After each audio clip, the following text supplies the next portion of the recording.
to the RPP Match of the Day.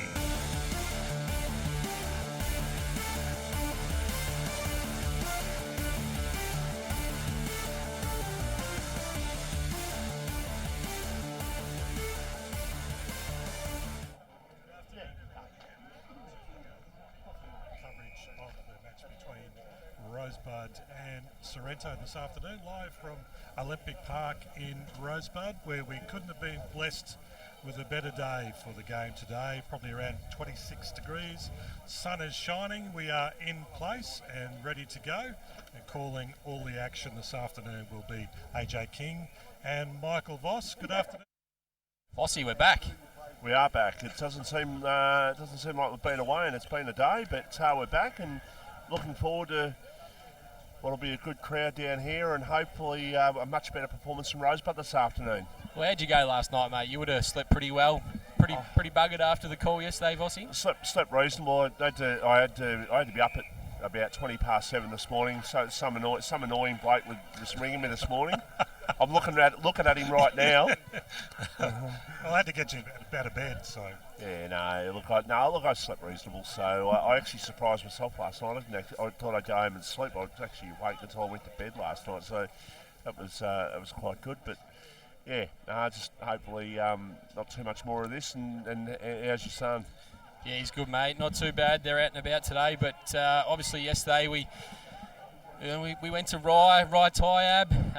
Then the AFL was on. There was a couple of fizzes, and hopefully today Rosebud and Sorrento will be a better game, Vossie. Yeah, look, there's obviously a chance of they're talking about roaming fixtures in the AFL. Well, hopefully today we get a good game down here. I know teams want to go ahead and have the chance to do it and maximise the crowd. There are actually 2 games happening today in Peninsula football, in Division 1 football. Don't believe there's any in Division 2, you may correct me on that, AJ. But there's this one that we're broadcasting and televising, Rosebud versus Sorrento, and also the other one is Pines versus Frankston. YCW is the only other game happening this afternoon. Thoughts of yesterday's match, folks, down at Rye? Rye were dominant.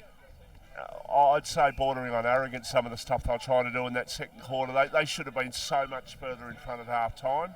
To Tyab's credit, they came back in the second half. They got back to within 5 goals, and they outscored them by nearly 3 goals. They were outscored in the second half by 11 points, but AJ, it was a much better performance by the Abbies in the second half. Yeah, I thought their third quarter especially was pretty good, Vossie. They were well beaten in all the other 3. I think that the theme of yesterday's games, other than the Red Hill and Germana draw, was probably a fair fizzer, wasn't it? Rye jumped out of the blocks, kicking. I think it was the first 5 goals. Andrew Dean had 4 of them, and it was basically over at quarter time. And yes, Tyab did. They fought back.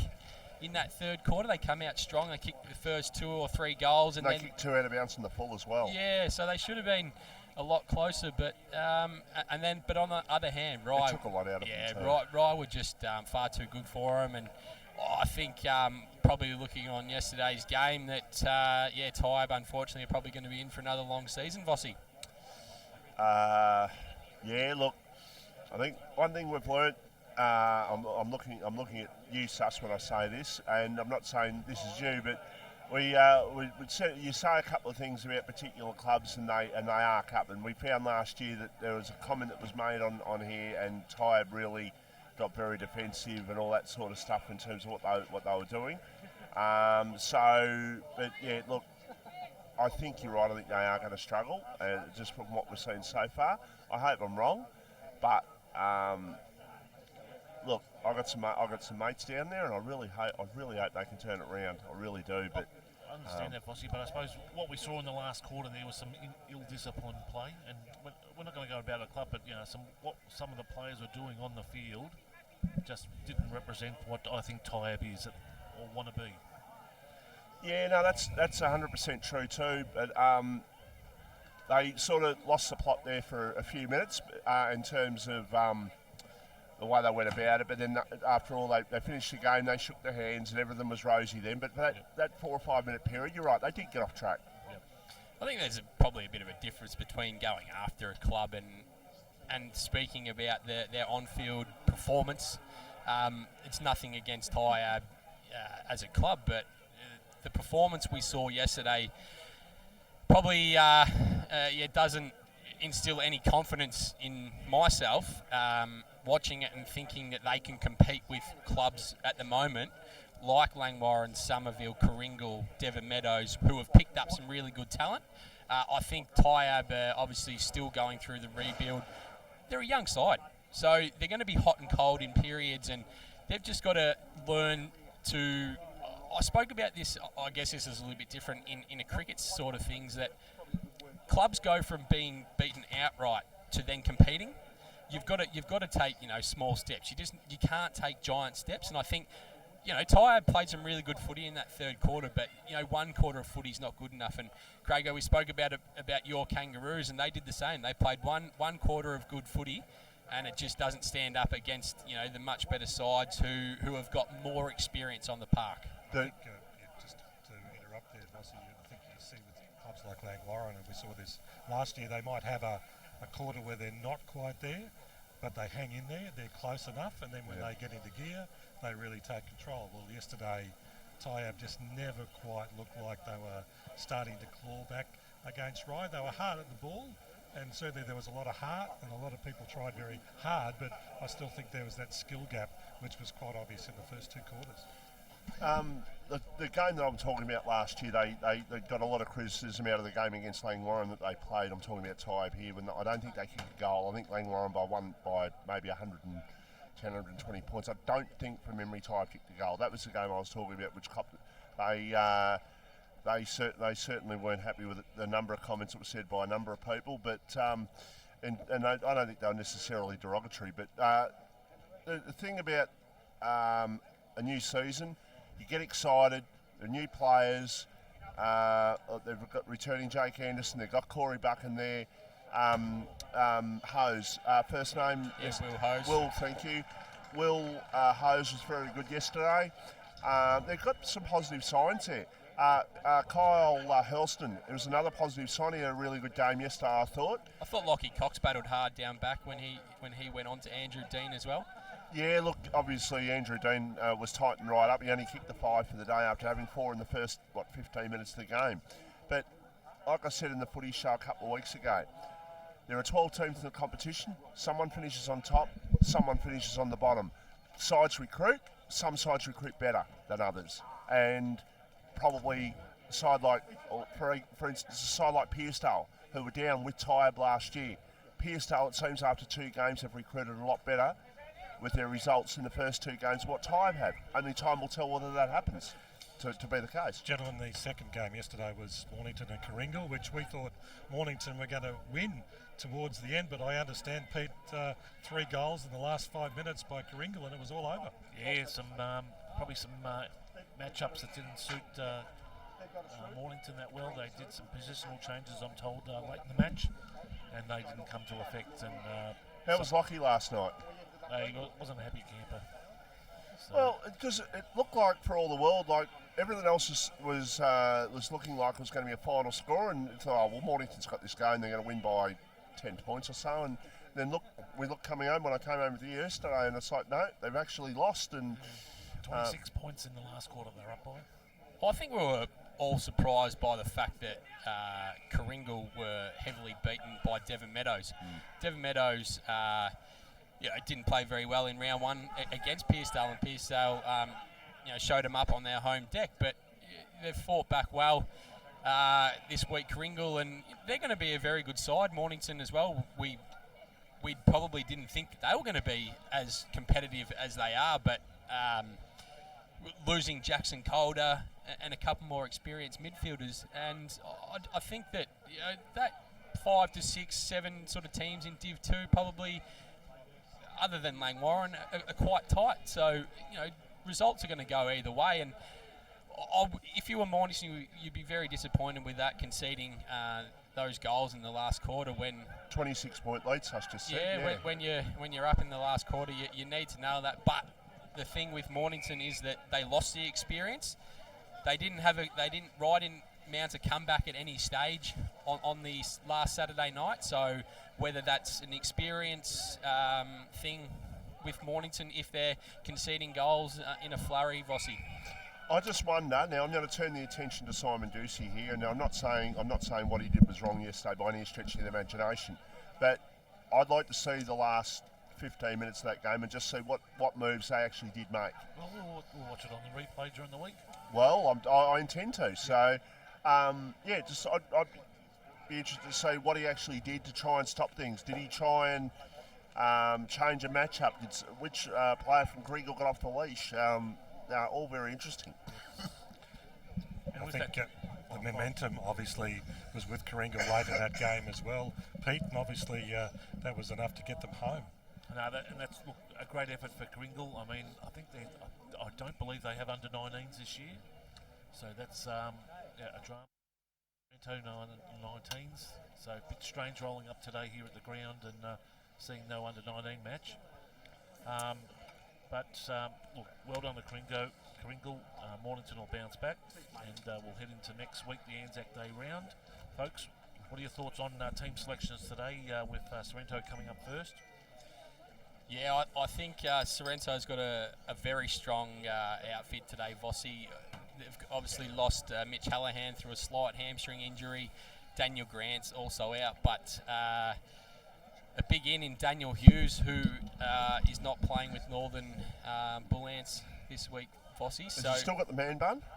I'm not sure. I haven't seen him as yet, but to bring someone else into that forward line who is 6'4", 6'5", to play alongside Byward, who kicked 5 last week, Paholke, who kicked 4, and also Nick Corp, who has some of the best hands in the competition. That's going to be a scary forward line, Vossi.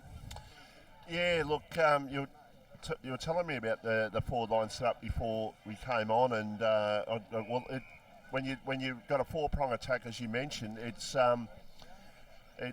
very hard. Like sides have good defenders, some have 2 good defenders, some might even have 3 good defenders. But to have 4, someone's going to get off the leash somewhere, aren't they?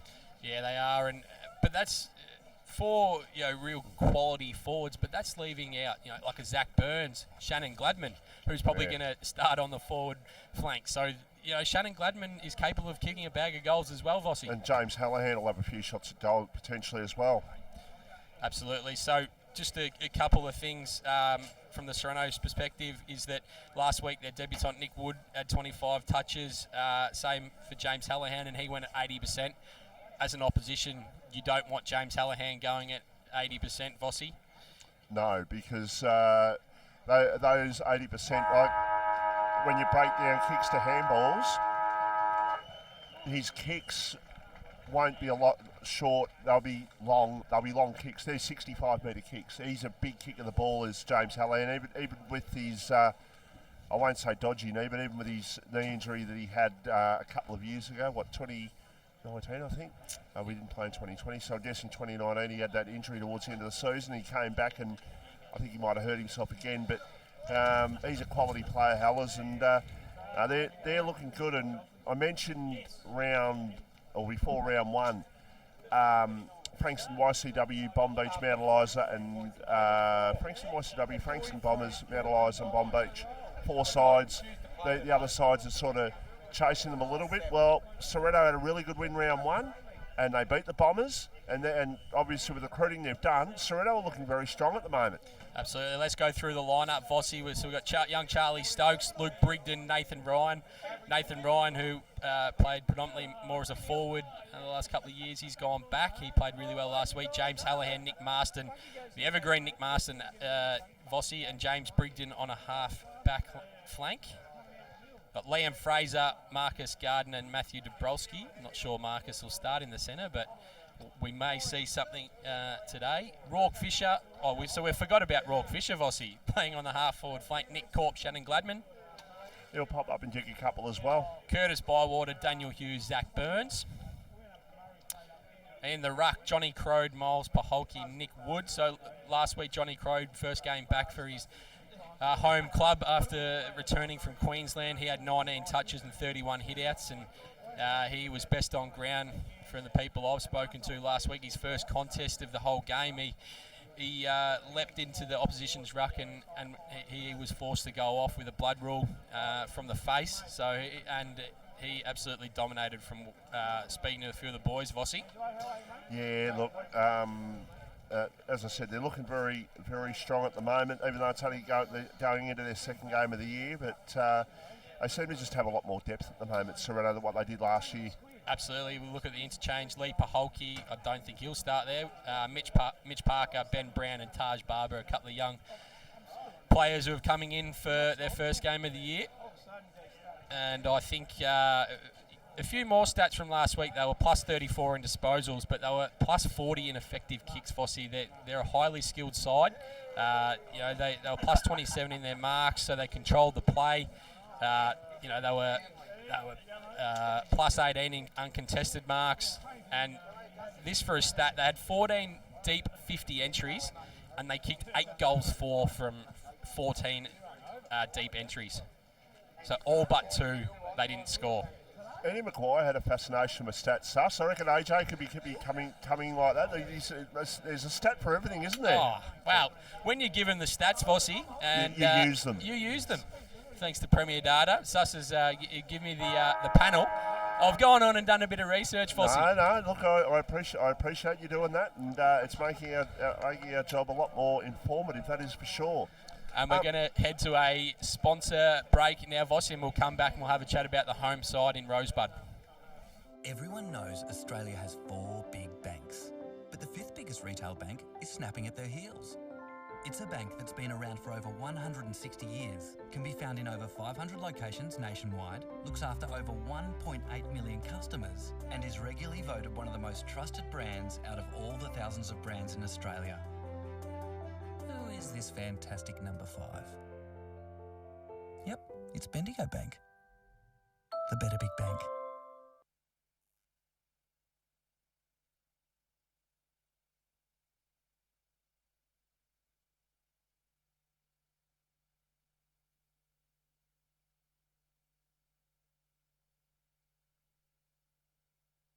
Battery World now open in Mornington. We know batteries.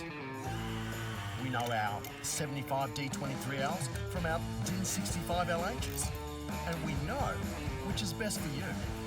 We have the range and a spark no one else can match, because we live and breathe batteries. Those beautiful boxes and cylinders that power our lives and our passions. That's why we're the batteryologists. We're Battery World. Battery World Shop 1, 43 Mornington Tyre Road, Mornington.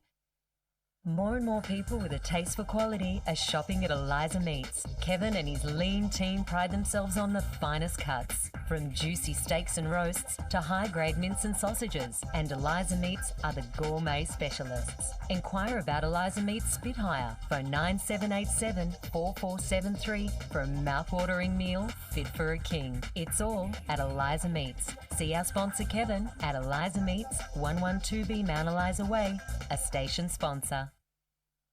Jones Lapino Real Estate, located on Wilson's Road, are Mornington Peninsula's boutique real estate professionals, offering premium service in sales, auctions, investment property management and holiday leasing across the Mornington Peninsula.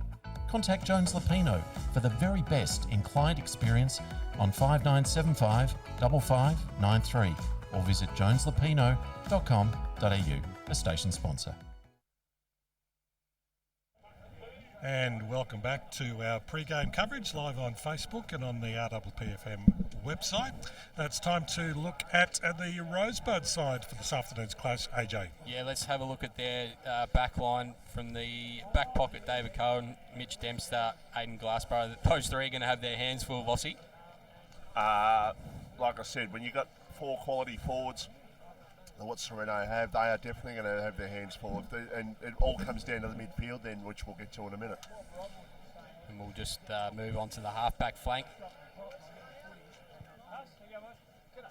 When it comes up, there it is. Chris Giampaolo, Matt Baker, who's returning, and also Zach Maynard. couple of things that I noticed from the stats last week, Vossi, that the majority of their back line were their highest disposal getters, and that tells us a story when Red Hill had nearly 40 scoring shots. How many inside 50s did Rosebud have last week? It was 62 to 26. Wow, so that is a fair old shellacking. But they've got players back today. Let's see how it shapes up. They also had 26 back 50 turnovers, which Nick would have been pulling his silver hair out, Vossi. Yeah, look, Nick would certainly just lay down a bit of the law, and you're certainly expecting a much better effort, and I'm expecting a much better effort this week. And we'll have a look at the centre line with Aaron Colombo, Liam McKenna returning, I think, after playing in the VFL potentially last week, and Jared Williams on a wing. Bryce Gibson, Matthew Cumming, and Robert Boss. Robert Boss plays his 100th game, 70 seniors, 30 development games, so well done to Robbie. Forward pocket, Fletcher Huswaite, I think he'll spend a lot of time through the middle, probably looking after Nick Wood. Tom Baker returning, who was in the best players last week, but yet didn't play, so that was an interesting one. I don't know that I said yesterday you're going to get me in trouble with that, so he might have been best on ground elsewhere, AJ. He might have been. And Ruck, Stephen Cumming, Sean Downey, and Chris Baker, who was actually the one that was in the best players. But it wasn't Tom. He was up on the Gold Coast in the surf boat, so a bit hard for him to play. And then with the interchange, Josh Fisher, Callum McNair, Logan Pornov, and Liam Tidd. A couple more things I want to have a look at.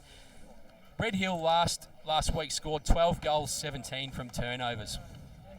So 29 shots from the turnovers. So we mentioned it before with the back 50 turnovers. There was 50 mid turnovers as well from Rosebud, Vossi. So they need to really sharpen up their skill set this week. Yeah, certainly need to be a lot more cleaner, that's for sure. And I'm guessing that these Sorrento forwards are going to be very hungry to get out there. They scored, I think it was 20 goals in the first round against the Frankston Bombers, so they're going to be hungry to get on the board again. So they've got a very tough day ahead of them, the Rosebud defence. Gentlemen, your tips for the game today? Sorrento. Well, I'm going to be called biased. I'm going to say I'll open it and say Sorrento will win comfortably. I think maybe 6 goals. Yeah, I think Sorrento will be too strong looking at their side today. Sus? Same here, Sorrento. I think we'll buy plenty. Actually, AJ, quick question. Yes, Michael. We talked about Sorrento before. So Lee Paholke, now we see, I'll use the example of Bo Muston. Bo Muston's been a playing coach, he sits back now. Lee Paholke came in last year to take over and to guide them through and all that sort of stuff after Luke Tapscott left. Is Lee Paholke going to be, are they going to potentially, and they're obviously going okay, so 1 win out of 1, so can't play there, but potentially, is he close to the end, or is potentially they're going to maybe try and get another one in, like a non-playing coach in? No, not a hope in hell that he'll stop playing, Vossi. He's not even 30, I don't think yet. So is he not 30? No, he's a couple of years younger than me. But what they've done this year is they've structured it really well. They've brought in 3 assistant coaches that are doing the game day, so they've got that sorted. I know that Russell Morris is involved in the background. They've got a couple of other guys. I think his name escapes me, but he's come in from the Essendon District Footy League. So a couple of guys have moved down into the area and they've jumped on board. But the thing is with Lee, he's as vocal as he would be on the sidelines out and from full forward. So I think it's a great thing that what they've done by appointing him coach this year, and it's really set the club up for a cracking season, Vossi. Just while we're there, welcome to our radio listeners on rppfm 98.7 and 98.3.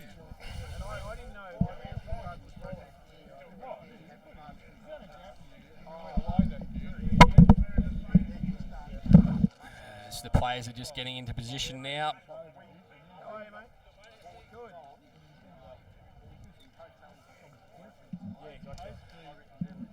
Cracking day down here at Rosebud.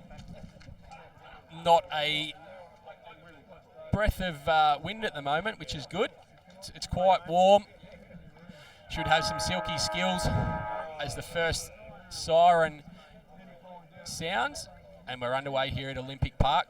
Crowed and Cumming. Cumming gets the tap out. But Sorrento get your clearance. Handball through Crow to Nick Wood. Miles Paholke on the outside. He's going to go long inside forward 50, looking for Curtis Bywater. And Sorrento on the board early. 1 goal, 6. Plays nothing as yet, Vossi. What a start from Sorrento.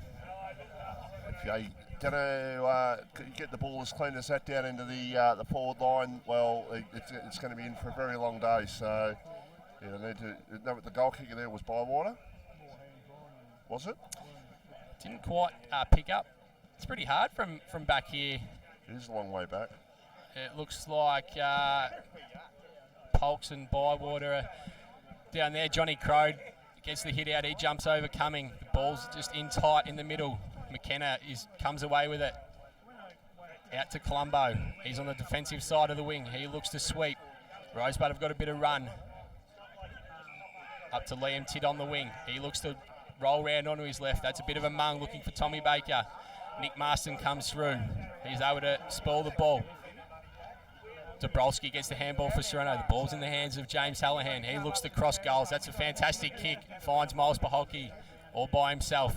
He runs out. E-Tradition transitions over to Nick Wood. Nick Wood's got the ball on the far wing. Looking forward there for Nick Corp. It's spoiled. And over the line for a throw-in. Vossi. Yeah, Sorrento 1 straight 6. Rosebud yet to score. We've played 2 minutes in the opening quarter. Live here thanks to Battery World of Mornington. And Sorrento 1 win from 1 so far. They come into a bit of a stop-start season with certain sides playing and sides not playing. Sort of get more into it probably in a couple of weeks' time this season. Only the 2 games happening today around the peninsula. The other one being at Pines against YCW. It's Rosebud looking to try and go forward with hand passes, but now they will get the hand pass. I think there might have been a quick kick forward.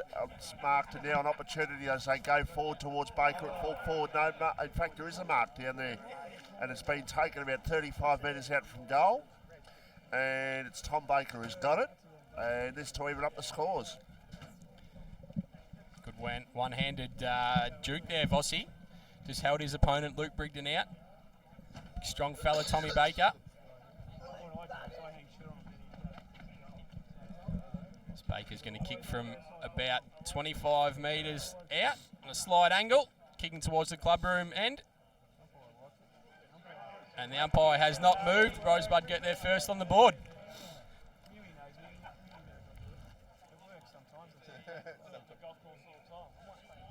So 1 goal apiece here at Olympic Park, the Premier Traditional Home scoreboard. I'll tell you who's been involved early. Liam Tidd's been very much involved. Had 3 or 4 touches in the first 3 minutes of the game, and he is one that a bit of a barometer for Rosebud. I've seen him a couple of times last year, and he played very well for them. So expect him to be one that they need to play well this afternoon. But that's a good reply after Sorrento's opening goal to get Rosebud on the board. It's the umpire back in the middle. And what's the umpire giving here? He's given a free kick. 2 minutes in the centre square. And the free kick is going to go to Sorrento. They can play on and they go towards half forward. And the long kick coming in from Fisher, it was towards full forward. Off the pack. Quick kick. Second goal on the board for Sorrento. So goals are plenty here at the moment here at the Olympic Oval. It's Sorrento 2 straight. Rosebud 1 straight. And we've played 5 minutes in the opening quarter. Now, I'm probably going to sound biased all day, Vossi, but how good is it to have a 6'5" ruckman with skills like Johnny Crow?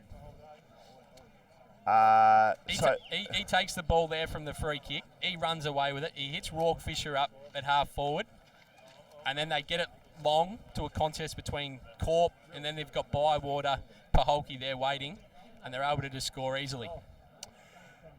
It's good to have a dominant big man in the air, but it's also good to have a dominant big man on the floor as well. As Rosebud go into their forward 50, James Brigden takes the intercept mark, wearing the number 9 this year. He goes across goal, and that's a horrible turnover.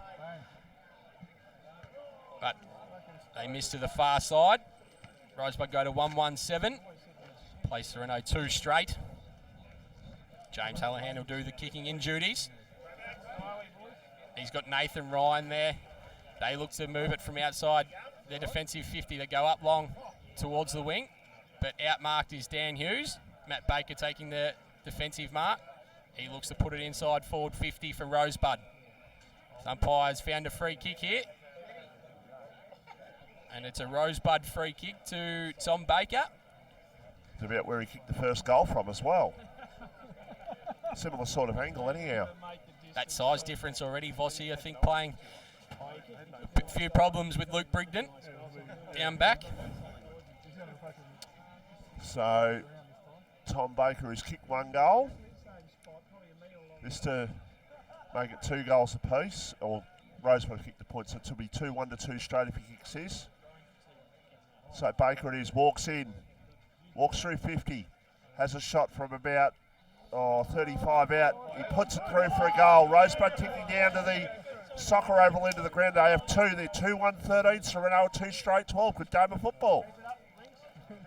Right, Nick would be a lot happier with the start. They've got 2 goals already in the first few minutes, Vossi, and they only kicked 3 goals last week.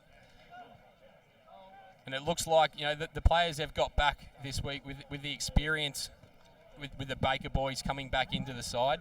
It's really set them up structurally a lot better. Gentlemen, just quickly for Premier Traditional Homes, time on in the first quarter, and Gold Coast Suns 3-1-19, St Kilda 2-1-13. As Rosebud look to go back inside forward 50. Matthew coming there. He takes a big strong mark opposed to James Brigden. The tall forwards are playing a bit of havoc down there, Vossi, with the Sorrento defenders currently. And Matthew Cumming will line up for Rosebud's third.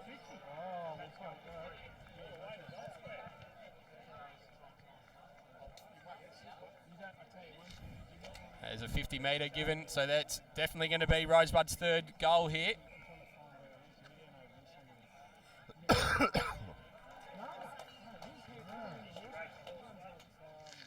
So they've certainly started strong, Michael Voss.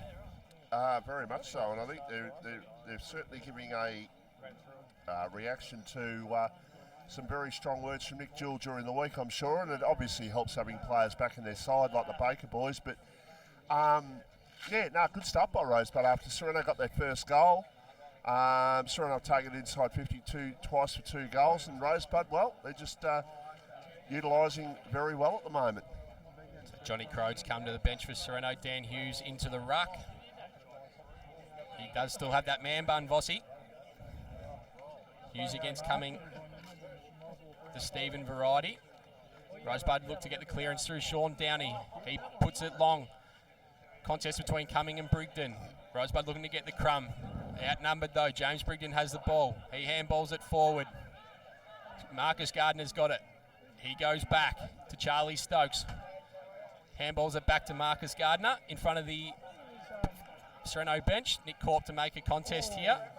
Row from young Ben Brown. Parker there. Looks like Nick Corp has won a free kick. Been pretty hot on the holding the mans early, Vossi. Setting the scene for the rest of the afternoon, AJ. So we'll get a throw in. About 50 metres out from the Sorrento goals. Hopefully the umpire just puts the whistle away a bit and just lets the players play, Vossi.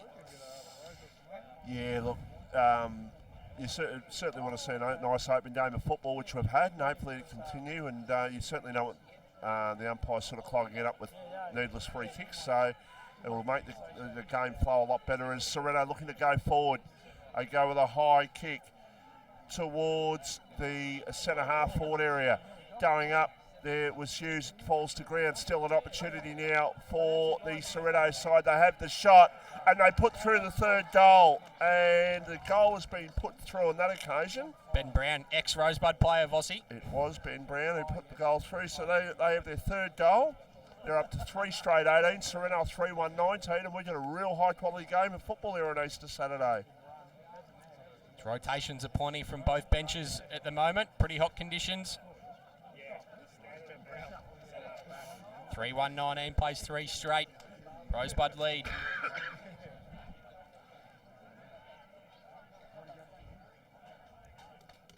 It's on the Premier Traditional Home scoreboard.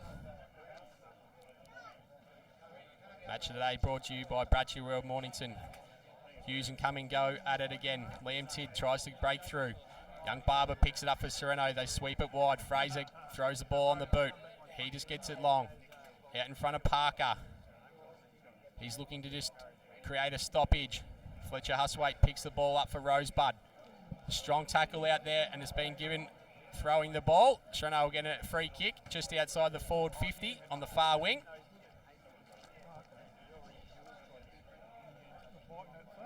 Only played 11 minutes in the game. I've already had 6 goals scored, so it's a beautiful day for football. Good chance to showcase the skills this afternoon as Sorrento go back towards the top of the goal square. That's a mark. That is a mark, 15 metres out from goal, directly in front. This should be their 4th goal, heading towards the eastbourne right end of the ground in the opening quarter. Miles Paholke, I think it is. He's had a prominent start so far. He's had probably 4 or 5 touches of the ball already. Just showing his brother how to do it above head, Vossi. So Paholke it is. Played, 4 or 5 games in Adelaide. Has the shot at goal, puts it through for a goal. Sorrento back in front, 4 straight 24. Rosebud 3-1-19, and we've played 11 and a half minutes in the opening quarter, and that is on the Premier Traditional Home scoreboard. It's been a cracking start from both midfields. Rosebud have been on top in the one-on-one duels. Up forward, Tommy Baker has been on top of Luke Brigden in the one-on-one duels. And the Sorrento forward line look like they have a number of options to kick goals. Crowd back in the ruck against Cumming. He gets an early leap. Marcus Gardner gets the handball out. Johnny Crowd follows up his work. Robbie Bosch just throws the ball out. Marston for Sorrento chasing. I think it is in Colombo. No, it was the player in Jared Williams. That coach's box isn't in a great way. Vossi, right in the middle of our view. No, we're upstairs. We're upstairs last year, so it's not the most ideal thing there. The umpire's going to throw it up just outside Rosebud forward 50. Crowd and Cumming do the ruck work. Fletcher Huswaite gets a handball out. A couple of Rosebud players just all by himself wandering forward. The umpire's going to call another ball up. Crowd and Cumming will do battle once again. 2 big men. Cumming's been pretty good in the one-on-one duels early, Voss. He has an opportunity for Rosebud. They snap a goal, but it's been rushed through for a point. So they're up to 3-2-20. Sorrento a 4 straight 24. We've played nearly 14 minutes in the opening quarter. We're live here at the Olympic Oval thanks to a Battery World of Mornington. Sorrento looking to bring their way around the far side of the ground. They've got it with 1 kick and about 3 bounces down to centre wing. Now they go to half forward. They're trying to get the ball into the forward line as quick as possible. They just had players lining up, Vossi. They had players lining up there in the forward 50. It's easily detectable the way they're playing the game. They're not messing about with it at all. They want to get the ball in there. They know that they've got a good forward line, and the only way to utilise that good forward line is to get the ball in there as quickly as you possibly can and stretch the opposition defence, and that's what they're trying to do. If they kick this one, it's their 5th goal of the quarter, and we're just a tick over halfway. There's a shot. There's a goal. Does not move, Vossi. 5 straight 30 plays 3-2-20, and that is a 10-point lead for Sorrento at the moment, AJ. Yeah, the transition there from Sorrento from D50 was fantastic. They found the ball out to Miles Paholke on the wing, and he's able to have a couple of bounces, and he got it in to his brother who did some good work, and they were able to find a couple of players loose in the forward 50, Vossi, and kick straight. So they got 5 straight. Vossi, the kicking for goal has been fantastic early. Pretty hot pace at the moment. So the umpire's going to throw it up once again. Crowden Cumming do battle. McKenna gets the hand pass. Fletcher Huswaite tries to break through, but he leaves it behind. Marcus Gardner moves the ball forward for Sorrento. Out in front of Rourke Fisher. Their handball is slick and taking it with them. And the ball is going to go out on the far side. And you can hear the crowd just echoing our words, Michael Voss, that the Sorrento running is been well on top, and they're running in numbers. They're swarming in packs, that's for sure. And I think that's a sustainable game plan for Sorrento for 4 quarters. I'm not sure Rosebud can probably do that, trying to do that on the rebound for 4 quarters against Sorrento. With the way Sorrento's forward line's set up, if they take marks inside their attacking 50, they're going to kick a winning score, simple as that, because they're going to get enough ball down there and they're going to get down there quickly, which puts the Rosebud defence under pressure. If, on the other hand, the ball drops, Rosebud have got to run it out as quick as they possibly can. As they look to go forward, looking for the King Bywater over the top. Rosebud have got numbers, but it's all Sorrento out here on the wing, just holding up their ball movement. They've gone back in as Charlie Stokes picks the ball up. He's got numbers forward of the ball, looking for Nick Corp, who's got some of the best hands in the business, and he'll go back looking for Sorrento's 6th goal of the quarter, Vossi. So Nick Corp will have a shot from about, they'll kick from close to 50 metres, probably just inside, probably 40 metres. And Nick Corp missed one at the MCG from top of the goal square. Now, Nick Corp is more of a chance to kick this than, funnily enough, he is at the top of the goal square. Absolutely. He has a shot, he pulls that one. He's got a pretty horrible ball drop, Nick Corp, but he's got some of the best hands in the business, Vossi. But you were just talking about Sorrento's forward line. The thing is, they can play a bit of crazy ball and get it in there as quick as possible, because Paholke's good one out, Bywater's good one out, Corp's so good overhead. You've got Rourke Fisher who can be on the ground. They've got Shannon Gladman. So the entries don't have to be as skilled as what we were talking about at Rye yesterday, Vossi. No, like I said, just get the ball in there and they're sort of chain a hand pass now. They're going to kick towards Corp at the top of the goal square. He misses it. There's an off the pack goes the kick, and that goes across the face of goal. And it's out of play for a boundary throw-in. Now they're trying to get this ball in there as quickly as they can. 6 scoring shots they've had so far in the first 17 minutes is really good effort on the scoreboard, and they're on target already to score about 140 points in the match the way they're going. Well, every time they've gone into the forward 50, they look like scoring, don't they? Absolutely. This is just held up inside Sorrento's forward 50 on the far side. The 2 rucks do battle once again. Quick kick over the shoulder, looking for Corp. He's able to spoil the ball. And the ball goes out, and we'll get another throw in. Deep in Sorrento's forward 50. Gentlemen, for Premier Traditional Homes, it's a mouthful for me today. Quarter time, in the AFL game. St Kilda 3-3-21, Gold Coast Suns 3-1-19. As the ball's thrown back in, Lee Paholke just standing behind the pack all by himself. Sorrento get the ball forward through the services of James Hallahan, but that is out on the full, and Rosebud will be able to get a clearance here out of their D50, hopefully. They're going to look to switch the ball. They'll go into the corridor, though. They've found Gianpaolo there. He's been busy early. Over the top to Matt Baker. He goes into the corridor looking for Fletcher Huswaite, who he finds. He wants to roll on to his left. He goes down the centre of the ground, looking for Matthew Cumming. He was opposed to Johnny Crowd, who lays a big tackle. Robbie Boss just throws the ball on the boot. He goes forward looking for Tom Baker, who's been fantastic early in his one-on-one battles with Luke Brigden. Brigden was good there. As Baker picks the ball up, and he's tackled by a number of Sorrento players, and we'll get another ball up, Vossi. Yeah, we're just about at time on in the opening quarter here at the Olympic Oval.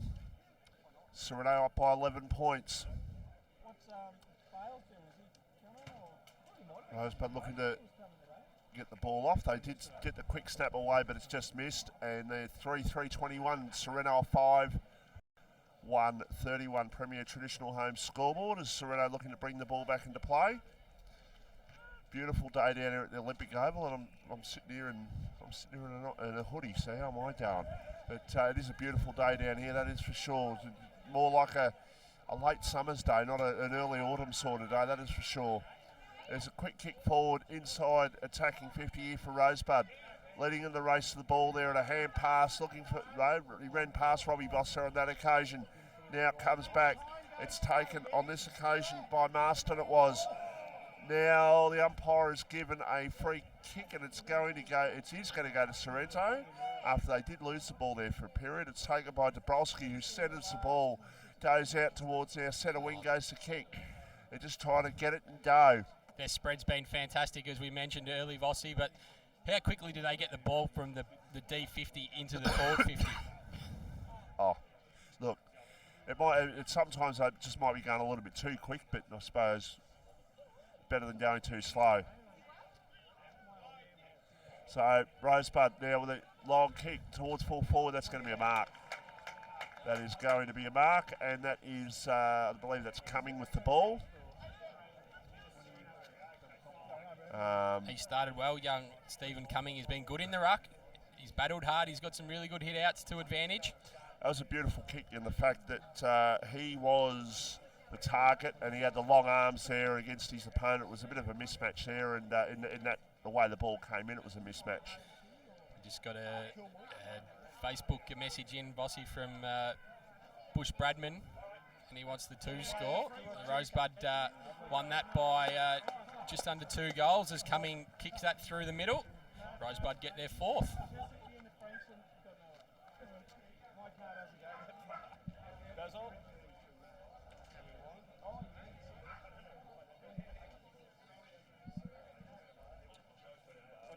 For 3:27 plays 5-1-31 on the Premier Traditional Home scoreboard here at Olympic Park, Vossi. No different eras and all that, but how does Bobby's records match up to, say, Robbie Bedford or someone like that? Yeah, it'd be interesting to see that. I guess Robbie didn't have his stats on My Cricket, did he? Like the whole of them, so it'd be hard to track them all down, I guess. So we're the champion player at the time. We had Robbie Bedford back then. So we had Peter Buchanan back then. So quite happy with that. Like, I'm sure the record would stack up. As Rosebud go into forward 50 once again, Stokes overruns the ball. He's able to butter up for a second attempt there. The Sorrento player just dives into the Rosebud players back. They've been paid advantage to Robbie Boss. He goes long, but it just drifts away for another behind. Rosebud move on to 4-4-28, plays Sorrento 5-1-31.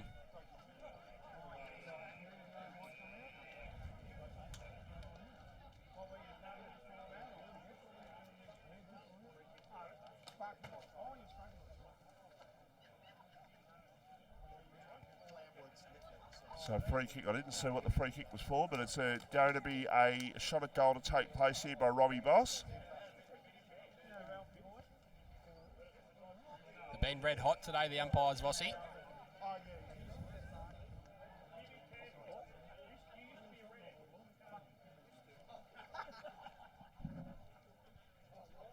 It's Robbie Boss directly in front. He puts it through. Rosebud back in front.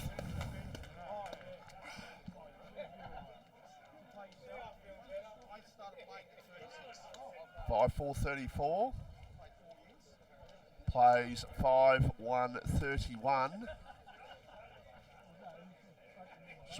Just wonder how long this sort of game can continue like this. Whether the coaches will sort of maybe just slow it down a little bit, but certainly at the moment both sides, certainly well and truly over 120 each. And you don't see many games now, or AFL, local football, you don't see many games that have over 100 points scored each by both sides, do you? No, you don't. As Sorrento are going to win a free kick through the services of Johnny Crode. He looks to go forward. He finds Parker there, up forward. As Johnny Crode runs past, he gets the handball out. Nick Marston, other hands to Nathan Ryan as Curtis Bywater comes out in the lead and he's able to take an easy chest mark. Just needs to go back. He's looking to pass this one off. 4.5 minutes left in the quarter, guys. He goes out wider to Shannon Gladman. He's going to go in short, and he has found, looks like Rourke Fisher there. And they'll line up for Sorrento's 6th goal. They're currently 5-1-31, plays Rosebud 5-4-34 on the Premier Traditional Home scoreboard. Rourke Fisher has obviously changed clubs. God, they look different jumpers, some of these blokes. He certainly does. Different colours, obviously, Vossi. Someone just said, looks like he's put on some weight. I just heard one of the crowd members That's So a beautiful kick for goal. Did not move an inch, Fossey. Beautiful kick. Beautiful kick. Sorrento get their 6th goal on the board.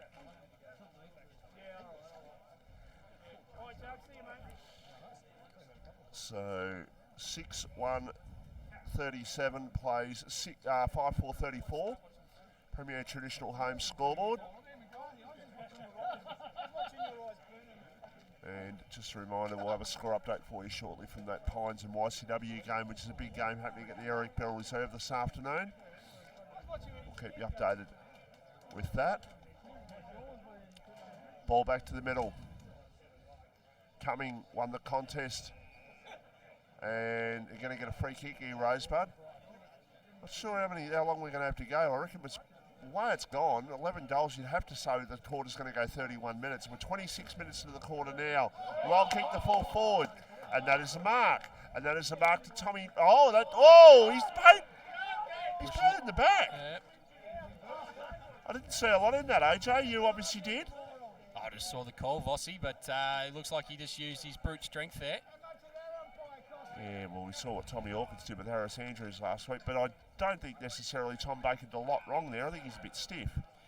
As Sorrento have transitioned all the way into their forward 50, looking for Leaper Holke. That goes over the top. Curtis Bywater looks to pick the ball up off the ground. He's not able to do so. Spills out towards Miles Paholke's direction. Ball's just bouncing around. Rosebud looking to try and clear their defensive 50, and they've done so. No, Brigden been able to get a hand in there. He just pushes Gibson out the way. He's able to run onto it, and it looks like he's going to escort that over the boundary, and we'll get another throw in. These boxers are not in a great position, Vossi.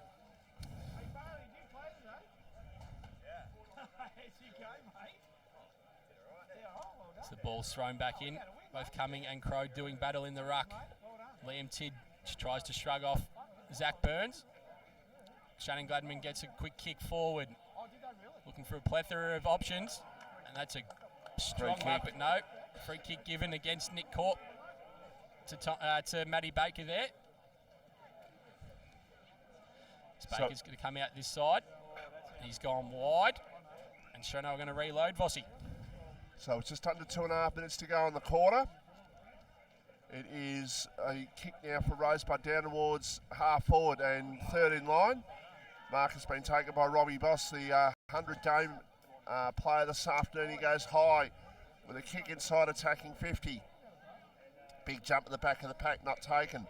Quick kick towards full forward. It's across the face of goal. And seeing the ball out of play there on that occasion was the player for now.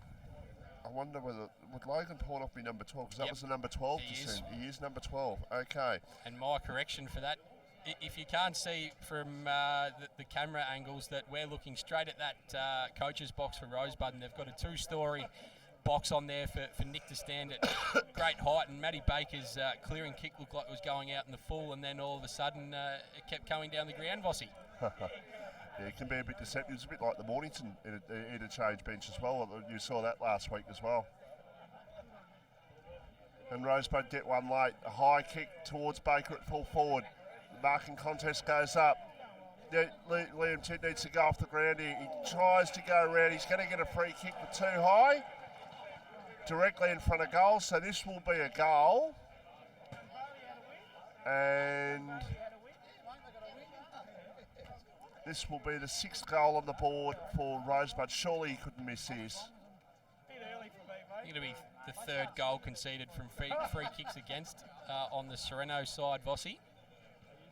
Liam Tidd has had a good start to the game. He'll go back and try and score his first goal for the afternoon. Oh my God. Commentator's curse. 5-5-35, play 6-1-37. It's Sorrento up by 2 points. We've played 30 minutes of the opening quarter. James Hallahan brings the ball back in. He's found Miles Paholke, who's off for a run. He's able to find there was Parker there. But look, they've got men everywhere. Vossi, Marcus Gardner, he's going to waltz in. He looks for Nick Court, but that's a horrible kick. And he's found the one Rosebud player there, all alone. Just under 30 seconds left, guys. It's Rosebud clear towards the scoreboard side of the ground. Daniel Hughes and McKenna do battle. Miles Paholke just fumbles the ball. Hughes picks the ball up off the ground. He's dumped. And we'll get another ball up. You couldn't have scripted that any worse, Vossi. Marcus Gardner had 3 players out, and he found the one Rosebud defender standing there all alone. At quarter time, both sides will be very happy with the way things have started attacking-wise anyhow. Maybe just tighten things up a little bit on the defence, but the last 3 quarters can try that. 6-1-37 at quarter time. Sorrento Rosebud 5-5-35. At quarter just went just under 31 minutes, and that is on the Premier Traditional Home scoreboard. Established in 1988, Progress Signs has been servicing the local community for 30 years. Located on the Mornington Peninsula, they are the #1 destination for all your signage needs, specialising in a variety of signage from vehicles to shop fronts, occasional and corporate events, short-term, long-term, and everything in between. If it's signs you need, be it large or small, Progress Signs is the place to call. Available 24/7 at progress-signs.com.au or call the team on 5975 9188. Thinking signs? Think Progress Signs, a station sponsor. At SJS Accounting Strategies in Mornington, our mission is a simple one: to make running your business easier, to get money-related challenges out of the way so you can focus on growing your business. It doesn't matter which business sector you're from, our commitment to helping you grow will be exactly the same. Why? Because our team loves helping businesses achieve their goals. Contact SJS Accounting on 5975 0488 or visit www.sjsaccountingstrategies.com.au. A station sponsor. Dreaming of a cold beer poured straight from the tap? Tar Barrel Brewery and Distillery, located on Watt Road in Mornington, is open Wednesday to Sunday, offering craft beers and spirits produced on site, with local wines and cocktails also available. Come down and enjoy one of their famous wood-fired pizzas in the beer garden. A local taste experience. Tar Barrel Brewery and Distillery, the spirit of local. tarbarrel.com.au, a station sponsor.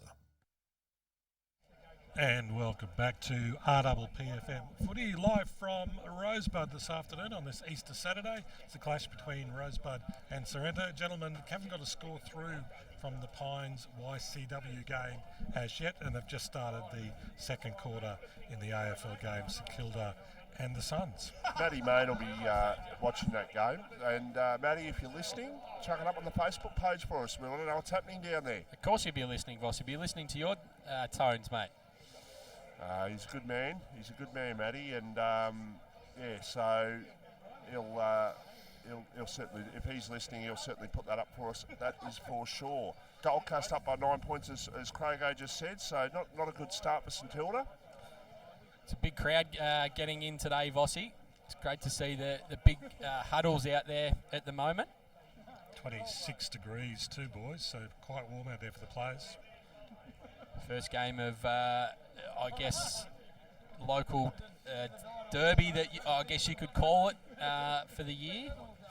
Sorrento obviously playing against Frankston Bombers last week at home, and Rosebud played at Red Hill, but I guess Sorrento and Rosebud have always had that rivalry, and playing on Easter Saturday just enhances that.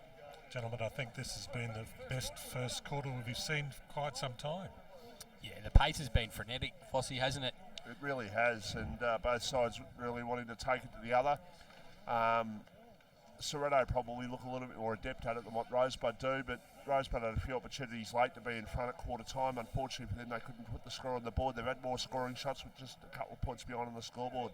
I think the two differences is that Rosebud, when they go to Tommy Baker, he looks like he's going to win every one-on-one battle. But when Rosebud conceded behind, the way that Sorrento moved the ball in from the kick in with James Hallahan able to kick that 60, 65 metre kick, and they're already at the wing and they're finding their players on the wing. And, it only takes another one and a half kick in and they've found their forward 50 targets, Vossi. Is it? Looks like Sam Croft. It is. He's a Sorrento member. I thought it was. There you go. Big fella. Who don't you have as a member down there, AJ? Good question. Oh. Because you did lose one of your lifelong supporters last year in the off-season, Scotty Palmer, didn't you? Yeah, he was a great man. He was really funny. He did a few things for us down at the cricket club as well, and Sorrento lost a few over the off-season, and I think it's been the thing of the world at the moment is that we're losing all these Australian stars, especially with Jack Newton passing away. Yeah. Look, it's not a good time. Not a good time at all for that. But what are we expecting to see happen in this second quarter, AJ? Well, I think Sorrento is still going to play with that frenetic ball movement, and they're going to back their abilities to outscore Rosebud. And I think what Rosebud really need to do is restrict that kick in. They need to sort of sit back a little bit and not allow their Sorrento players to get over the back and then get that kick in to one of the four forwards that they've got, the options there. And like I said, Sorrento are happy to get a crazy ball into the forward 50 because they've got that many options that can kick a multiple number of goals, whereas Rosebud sort of look like they've got Tommy Baker at the moment, and when they go forward, I guess they don't have that security of having 4 to 5 options kicking the goals. What about your thoughts, Vossi?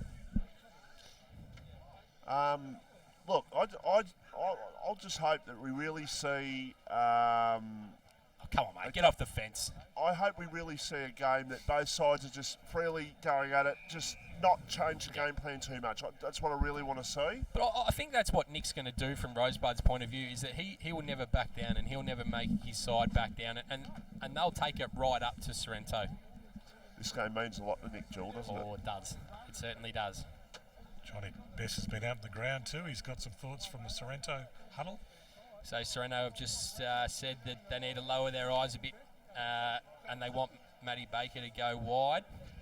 Tommy Baker, sorry, when he leads for that ball. They don't want him in the middle of the corridor. They think their offense is pretty good, which we've touched on, Vossi, and too many times their forward line has come across and picked off the Sorrento kick. So that's the words from the great Lee Paholke, the mouth from the south, Vossi. But I think we're in for another cracking quarter leading into half-time. Remember Lee, when he played in that grand final with you down at Chumana against Mornington. I remember the Mornington crowd sort of getting into Lee a little bit because he had a bit to say down there, didn't it? Oh, that's unlike Lee. He's got something to say about every any game. Doesn't really matter who it is, Vossi. But I tell you what, he's the first to get into the opposition rooms, and he's the first to have a beer with them because they stir him up on the ground, but they love him off field. No, look, you're 100% right, and you've got to have that player that sort of just really the opposition doesn't necessarily like. But when you get him off the field, and you're right, he is a very popular member off the field. It's the start of the second quarter. Miles Paholke gets a clearing kick. He's looking for Shannon Gladman, who comes out just outside forward 50. He looks to roll onto his right, looking for that man, Lee Paholke, wide into the forward 50. He hands the ball off. Sorrento able to get another handball over to Liam Fraser, looking to get that in front of Shannon Gladman. He's tackled there. Strong tackle, but the umpire's going to throw the ball up. About 15 out from the Sorrento goal. It's Croden coming to do battle. McKenna just tries to clear the ball for Rosebud. Johnny Crode butters up his work. Lee Paholke just sitting back off the pack. He kicks the ball through the goals. Sorrento on the board once again very quickly in this second quarter, Vossi. Yeah, I think first 30 seconds, both quarters, they've scored goals, and they get their seventh goal on the board. They're up to 7-1-43, Sorrento, and Rosebud are 5-5-35, and we've played 1 minute in the second quarter.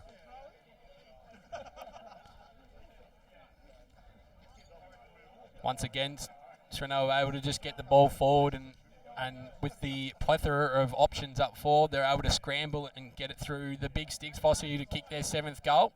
It's 2 words. Frankston YCW 34, Pines 14. Oh, 2 words this week, Vossi, not the one. Stone Cats are on. They don't lose 2 in a row very often, that's for sure. I expect them to bounce back today. As Sean Downey's tackled heavily in the middle, and we'll get another throw up just next to the cricket pitch there, Vossi.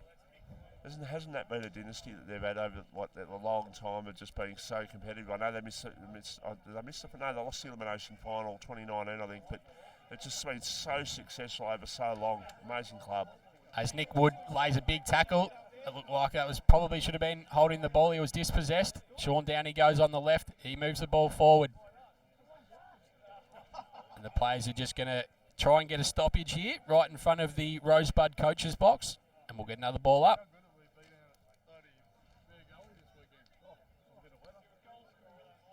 Crowden coming do work again. Wood tries to get it on the boot. He's going to get a free kick for holding the man.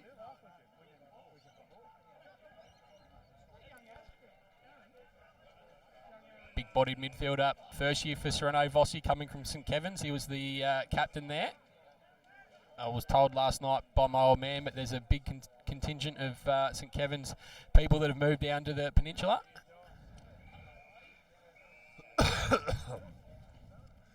Ball over the line. Right in front of the Sorrento interchange bench. Ball to be thrown back into play.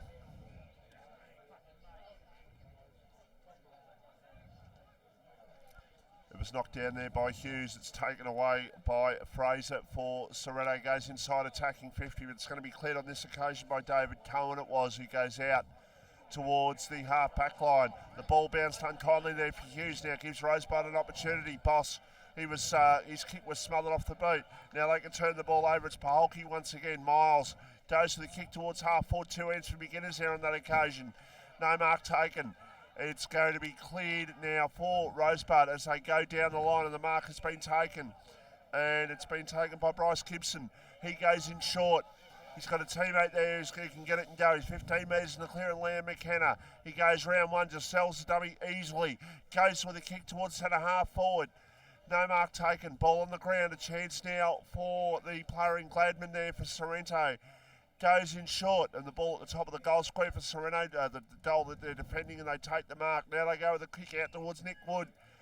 AJ, I think you got a man crush on this bloke. You talked about him that much to us at the footy show a couple of times, but I'll probably get to see why throughout the year if he's as good at what you reckon he is. The ball goes, I thought it was going to go out of play, not to be. And still in play, just inside the field of play, and now the umpire's going to call for a ball up. You might have a bit of a man crush on Nick Wood. Oh, well, I've got to have a man crush on someone, Vossi. With you, how many man crushes do you have? You haven't stopped talking about the Stone Cats, but you were pretty quiet last week when it was only 1 word, not 2. Well, you were pretty nervous yesterday when Edifar were in front of Bomb Beach because you were worried your house was going to be taken by the mortgage brokers.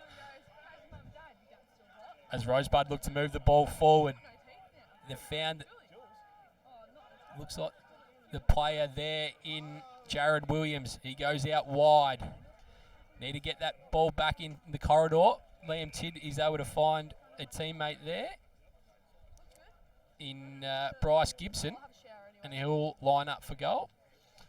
When Towie was around calling the football, and Towie will swear by the, well, obviously he can't now, but he would swear by this. My man crush apparently was Michael Gay from Mornington. A big fella, 120, 125 kilos, massive, just massive he was. Actually a really nice guy off the field, but he was a really, like the battle between him and Ash Eames in a couple of grand finals there, but he would say that was mine. There's a kick and it's just off target, through for a behind. It's always good, a good ruck duel in a grand final, Vossi. I've seen plenty over the time. Big Scotty Cameron won it off his hands a few times. There was one against Bomb Beach, Kane Batsloff he went up against. He was a great player. He was. I remember Ash Eames' first game for YCW. He played at Seaford, and I reckon he was struggled for 2.5 quarters, and he got to the stage where he ended up, I reckon he was just about best on ground the first game that he played, and for 2.5 quarters he did virtually nothing, And the human brick, what a player he was. Great guy I think he's a detective now in the police force, but very good guy. As Bywater goes forward, he's looking for Paholke, who just pushes his opponent out the way, trying to get a one-on-one duel there. Rosebud looked to clear, but they've found Shannon Gladman all on his lonesome out there on the far wing. He drives it back forward, looking for Bywater, and he's taken the mark. And he'll line up for Sorrento's 8th goal in this second quarter. We've gone 6 minutes and 30 seconds. It's currently 5-6-36. Rosebud plays Sorrento 7-1-43 on the Premier Traditional Home scoreboard.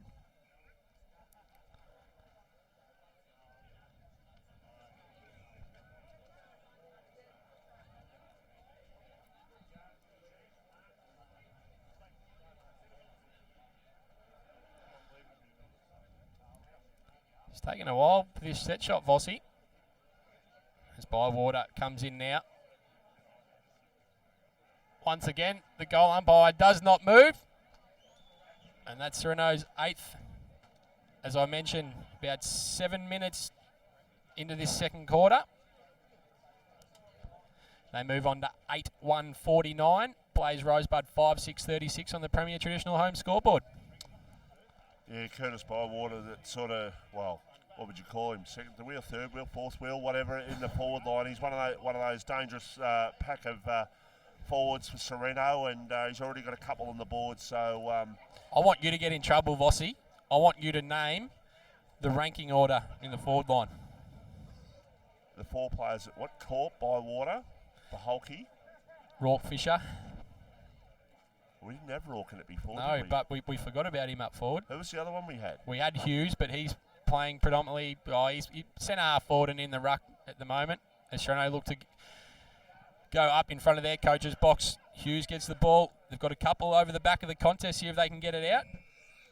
The umpire is going to call it to him, and he's going to throw it up.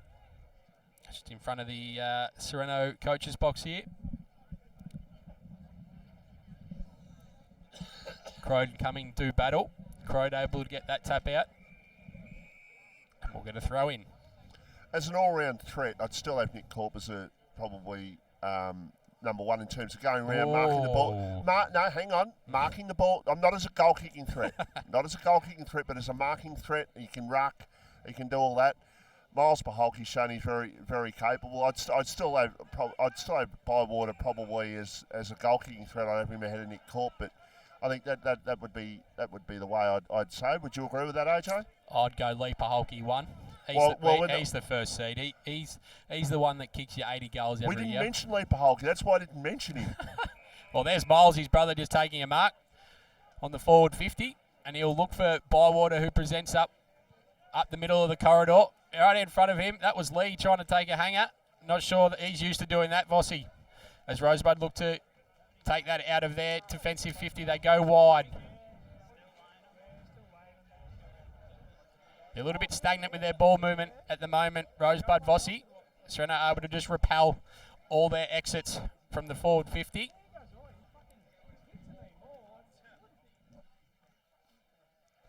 And looks like we're going to get another throw up there on the outer wing.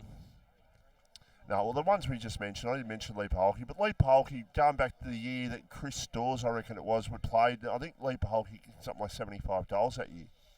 Well, he's done it every year. Whenever he's had a second, third foil, he always kicks about 60, 70, 80 goals. Like he did it when Miles Pitt played and they won the grand final that year against Crib Point. Yeah, no, look, he's done it. He's done it for a long time, absolutely.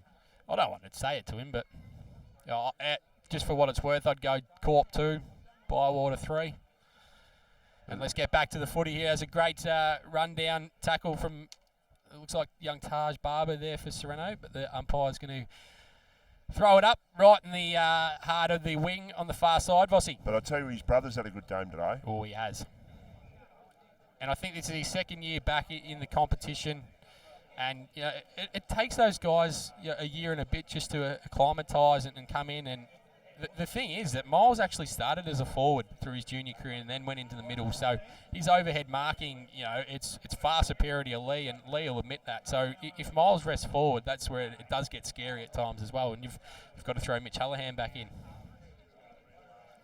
Boundary umpire to throw the ball back into play. It's Rosebud 36, Sorrento 49. Rosebud needing a goal to stay in touch as the kick comes inside towards the attacking 50. Ball bounces over the back. Still an opportunity for them as they go at goal, and there is a goal. Looks like off the boot of Robbie Boss. He's got a couple early. That is a goal for him, so that's their sixth.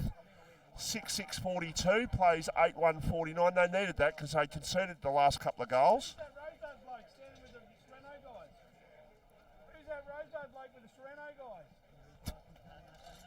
Sure, we can hear that through the sound effects. And we can't say yet, Vossi, that the Amber Ale's taken over because it's only just into the second quarter. I'd be loving a day like this if I was able to, AJ, I tell you. Be magnificent. So 6-6-42, Rosebud plays Sorrento 8-1-49. Premier Traditional Home scoreboard. Croydon coming to battle once again. Croydon's just going to lay a big tackle there and we'll get another throw up right in the middle of the ground, Vossi.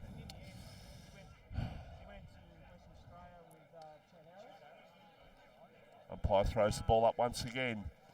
Cumming wins out of that ruck contest. He forced his opponent out of the contest.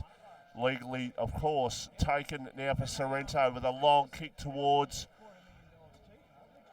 their attacking 50, and the mark was taken. They were looking for Hughes, but he ran straight under the ball. Now the ball goes in towards the centre of the ground, and Rosebud looking to go forward, and they do. Hand pass off. And now the player in Cohen goes with the kick. It was smothered off the boot a little bit. Now it's taken here for Sorrento. Looking to clear the ball away, but the numbers will end up with Rosebud. A standing start kick from 45 metres.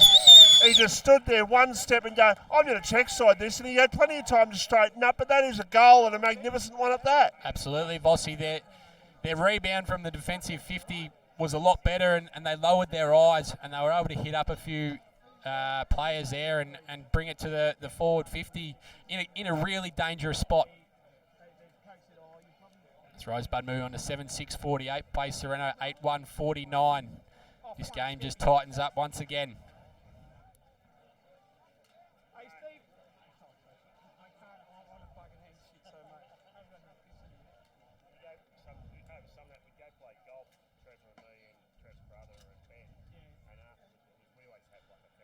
It's a hit out to Johnny Crode. He looks to move the ball forward for Sorrento. Cumming gets the handball out. Clearance through McKenna. He goes long, deep inside Rosebud's forward 50. Luke Brigden is going to concede another free kick there to Tommy Baker, and he'll line up for his third. And this to put Rosebud back in front. I said a couple of minutes ago they needed a goal to stay in touch, and all of a sudden they're going to kick 3 in 2 minutes, and they're going to be back in front potentially. And speaking of back in front, St Kilda's back in front in the AFL. They're up by a goal. That matchup is a little bit of a concern for Sorrento there. Vossi, Luke Brigden's conceded a number of free kicks against Tom Baker, and Baker lines up for his third goal as he comes in. And the umpire's done a little bit of work. That's a goal. And that is a goal. They've kicked their 8th. They move on to 8-6-54, place Sorrento 8-1-49.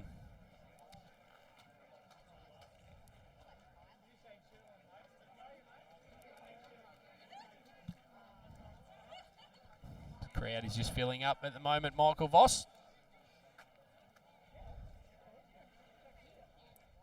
Nearly 15 minutes gone in the second quarter here. Beautiful conditions at Olympic Park on Easter Saturday.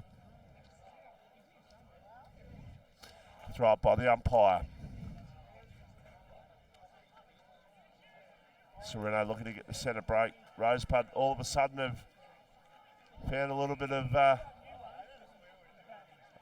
speed, and they've found a little bit of confidence, and all of a sudden they find themselves 5 points in front. They look to get off the races end, but tackled and put back in their place. Quick kick out of the pack. It'll be marked, and it'll be marked on this occasion by Jared Williams. He plays on with the kick out towards the small scoreboard. Now the kick goes up towards half forward. Ball at 55 metres out from the Rosebud goal, and the ball goes out of play, I think, for boundary throwing. It looks like Chris Baker's changed jumper numbers. He's got the 6 on now, Vossi. Who has? Sorry. Chris Baker. Chris Baker, okay. So umpire throws this in. Close to the forward 50 for Rosebud on the far side. Clearance from Miles Paholke. Ball, Marcus Gardner picks it up. He goes to Johnny Crode, who just throws the ball on the boot. And Cumming has juggled that 1, 2, 3, 4, able to take the mark. He looks to switch the ball, looking for Gianpaolo. Right at centre half back for Rosebud. He goes in the middle of the ground and he's found Maynard. He looks to move the ball forward. He's going to find another player there in Williams. He turns and goes. He looks for Tom Baker, who's on fire at the moment, but he's not able to find him. James Brigden's going to rebound from the defensive 50 for Sorrento. He just throws the ball on the boot. They've got a couple of players out here. Vossi, Polky just sitting at the back, over to Curtis Bywater. They're going to handball it on to Rourke Fisher. He strolls in and kicks another goal for Sorrento. That was just too easy with their transition, Michael Voss. Yes, and I actually just wonder what happened there, because Curtis Bywater went for the mark and put his hands down as if he short-armed it. But I'm thinking that was actually a comment by maybe Rourke Fisher there, just to say, leave it. It's gonna work out okay, because I don't think he's the sort of man that'll go, and I'm going to pull out of that. It was a mark he should have taken, but the ball kept coming, and they got the goal, which all's well that ends well. Well, they had two out the back, Vossi, so I think that's why he wanted to just get the ball on, moving forward, and they had the numbers streaming forward and able to kick another goal. 18 minutes played in the second quarter. It's Sorrento 9-1-55, Rosebud 8-6-54. Great game and a great advertisement for local football. The fact it's only 2 games happening around the peninsula. Come down here the second half if you're listening. You're close enough. Come down and join us, because it is a good game of football now. Rosebud go back into attack towards the forward pocket. The umpire says I'm going to give a free kick to Sorrento. And the free kick is going to go here at the left back pocket. And they will go in short to try and clear the trouble. They've got Dabrowski out on the wing, but they don't go down there. They go longer than that.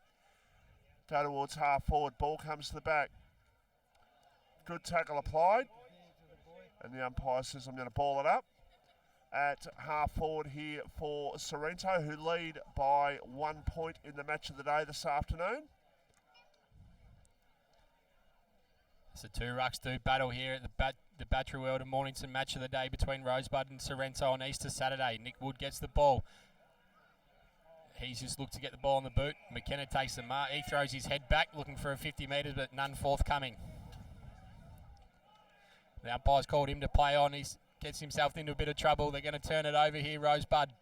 Sorrento have fought hard to get the ball back. And there's going to be another throw up right on the 50-metre line in the attacking side for Sorrento. Liam McKenna just asking umpire why was he told to play on. The ball's thrown up quickly. Wood just burst through the pack. Bywater, he's stripped of the ball. His body's going in everywhere here, Michael Voss. Nick Wood tries to barge through, but he's unsuccessful, and the umpire's going to throw it up once again.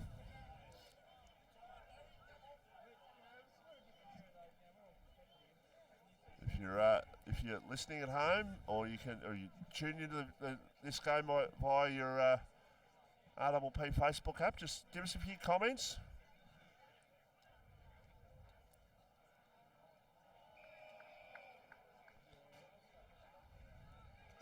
Going to have yet another stoppage inside forward 50, Vossi. This is another one of the very good grounds on the peninsula too. Absolutely. The reason why the finals get played here. The umpire throws the ball up. Hughes and Cumming do work. Hughes just tries to burst through. He's dispossessed. Fletcher Huswaite just burrows through and gets the ball out to Matty Baker. He looks to drive it long towards the wing. Young Fisher takes the mark out there on the far wing. He looks to get and go. But Rosebud have got players streaming through the middle here. They've found one through the services of McNair. He looks to go long, looking for Tommy Baker. But James Brigden takes a great mark in front of him, looking to play off his man and in front of his brother's man. He's trying to come out this way, but he's gone back. He's got Nick Wood against McNair. The ball over the back. Sean Downey picks the ball up. That's a great tackle, but he's slipped. He's dispossessed though. Marcus Gardner jumps on the ball. And the umpire's going to call a ball up. Gentlemen, just an 70 updated metres score out. for you, AJ, for Premier Traditional Homes. Stone Cats well and truly in front of the Pines, 55 to 16. So the umpire, the non-officiating umpire, has called a free kick to Daniel Hughes here in the ruck contest. He looks to go long, front and centre towards Nick Corp. Lee Polke over the back, he handballs it off, looking for Shannon Gladman. He tries to get past his opponent. Zach Burns just overruns the ball. Just bouncing around. Shannon Gladman throws the ball on the boot. That'll be a Rosebud free kick for out in the full. Vossi deep in Sereno's forward 50. Yeah, kick to come in from right back pocket. Going short, mark taken by David Cohen. Who's got it? He goes in short. It's trying to chip the way out of trouble. Mark's taken. Now kick out towards Robbie Boss, who's got it on the left half back flank. Basically defensive 50. Long kick. Mark taken by Stephen Cumming. Who's got it? Gets a hand pass over towards Baker. Long kick towards half forward. Mark taken by Fisher. He got the one-on-one contest. Baker, can he get to the ball? He's not going to get to it, but the man who did was Bryce Gibson. Now what's happened? Yeah, it's gone through for a behind, and Sereno have entered the ball back in from the behind quickly. They've found Shannon Gladman right up on the wing. He's not able to take that cleanly though. He's got James Brigden there for assistance, who now has it. He's running down the wing. He's going to drive it long inside forward 50, looking for Paholke of the Miles variety in that time. Through comes Parker, looking to just pull his way through there. Rosebud able to just defend that through Giampano, and he finds one. But they've now found Fletcher Huswaite on the half-back flank. He goes back out wider with a bit of a high ball there.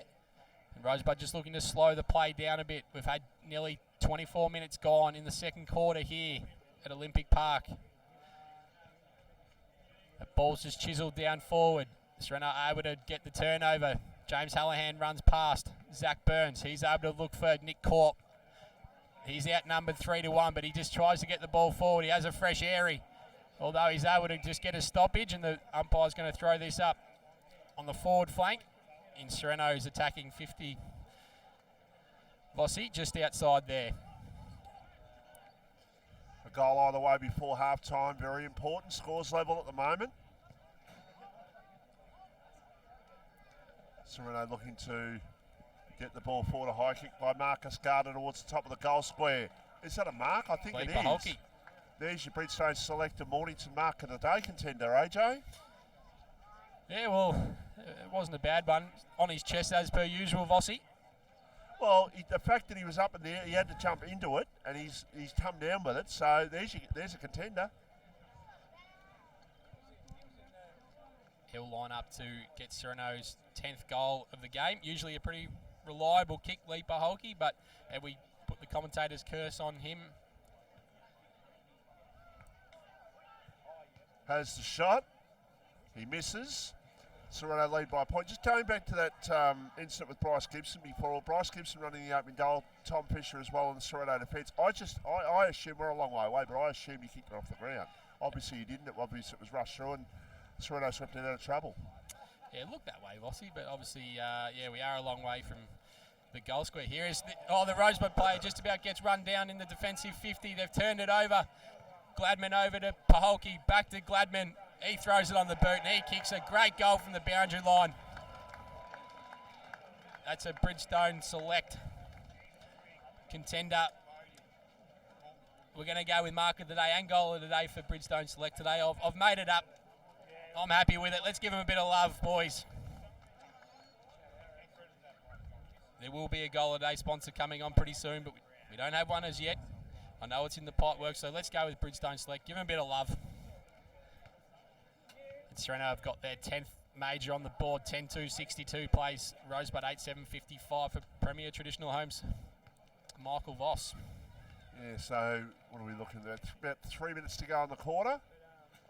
Or is that, no, actually, that's not. That's the time, not the time to go. How long we got to go on the quarter, Sus? president's giving you nothing down out the back there, Vossi. He's given me absolutely nothing. So a long kick towards half forward, and good tackle applied. There shouldn't be too long to go. It's 26 minutes in, and it's been far less goals scored than what there was in the first quarter. Ball knocked towards the boundary line and goes over for a boundary throw-in. There's about a minute to go in this quarter, Vossi. Yeah, what did we have? We had 11 goals in the first quarter. We've had 7 this quarter. I would expect, probably a 28-minute quarter. I reckon you'll be just about spot on.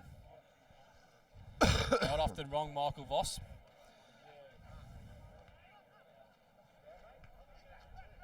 Sorrento don't want to concede another one here. Rosebud looking to attack and get their 9th on the board.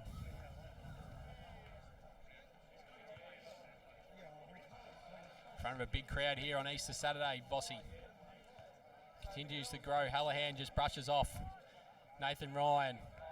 Zach Burns is going to throw the ball on the boot, looking for Bywater. He looks to take it towards the boundary line. Parker, he's dispossessed. Oh, the umpire's just picked a free kick out here. Parker didn't even know he was awarded that one there, Vossi. Umpire Rowan David has just given that free kick. Been around a long time as Rowan David.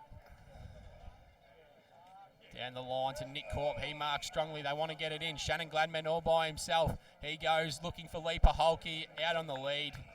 On his chest, and he'll kick for goal after the siren. And I reckon if he kicks this one, Michael Voss, he will turn to the crowd and he will say hello. I've no doubt about that having seen how Lee goes about his business on the field, I've no doubt at all he'll sort of like to have a bit of byplay with the crowd. So he missed one in front of goal a few minutes ago. He's got a much more acute angle. He walks in. He's got to make sure that he doesn't go off his line. The umpire making sure they keep an eye on him. He has the shot. Well, he hasn't done it yet, but I reckon when he might go off the ground, the crowd might he might say something to the crowd then. So maybe now he's coach Vossi. He might have reined it in a bit. Oh, do you really think so? Absolutely not. 11-2-68 plays 8-7-55 at half-time. The margin is 13 points. That's Leaper Holke's first goal, I believe, for the afternoon. And we'll head to a break here at half-time. Once again, Sorrento 11-2-68 plays Rosebud 8-7-55 on the Premier Traditional Home scoreboard.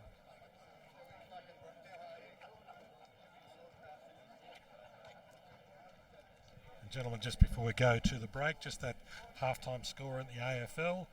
St Kilda 6-7-43, Gold Coast Suns 6-1-37. They'd be very close to being back on the field.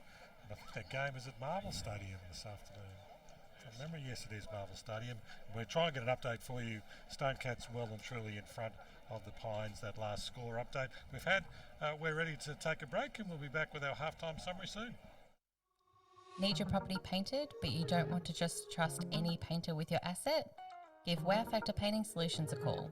We're based on the Mornington Peninsula and specialise in high-quality painting solutions. We are proud members of the Master Painters Victoria and the Dulux Accredited Program. For a free quotation, visit wowfactorps.com.au or call 0475 448 285. Wow Factor Painting Solutions, a station sponsor. Everyone knows Australia has 4 big banks, but the 5th biggest retail bank is snapping at their heels.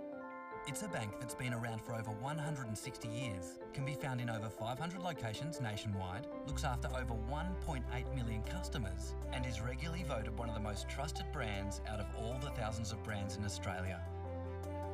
Who is this fantastic number 5? Yep, it's Bendigo Bank. The better big bank.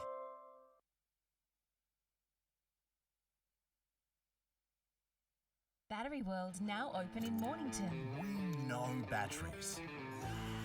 We know our 75 D23Ls from our D65 LHs. And we know which is best for you. We have the range and a spark no one else can match, because we live and breathe batteries.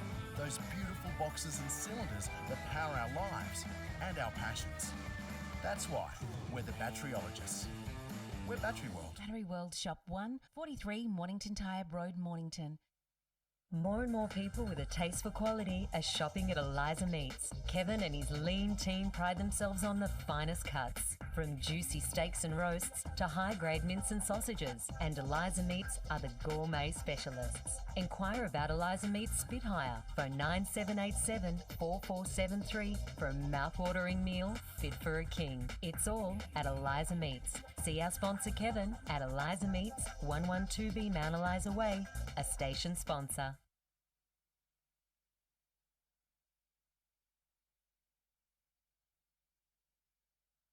Jones Lapino Real Estate, located on Wilson's Road, are Mornington Peninsula's boutique real estate professionals, offering premium service in sales, auctions, investment property management and holiday leasing across the Mornington Peninsula. Contact Jones Lapino for the very best in client experience on 5975 5593 or visit joneslapino.com.au, a station sponsor. Established in 1988, Progress Signs has been servicing the local community for 30 years. Located on the Mornington Peninsula, they are the #1 destination for all your signage needs, specialising in a variety of signage from vehicles to shop fronts, occasional and corporate events, short-term, long-term and everything in between. If it's signs you need, be it large or small, Progress Signs is the place to call.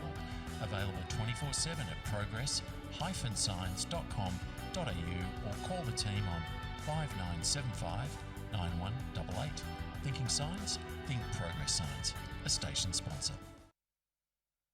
At SJS Accounting Strategies in Mornington, our mission is a simple one: to make running your business easier, to get money-related challenges out of the way so you can focus on growing your business. It doesn't matter which business sector you're from, our commitment to helping you grow will be exactly the same. Why? Because our team loves helping businesses achieve their goals. Contact SJS Accounting on 5975 0488 or visit www.sjsaccountingstrategies.com.au. A station sponsor. Dreaming of a cold beer poured straight from the tap?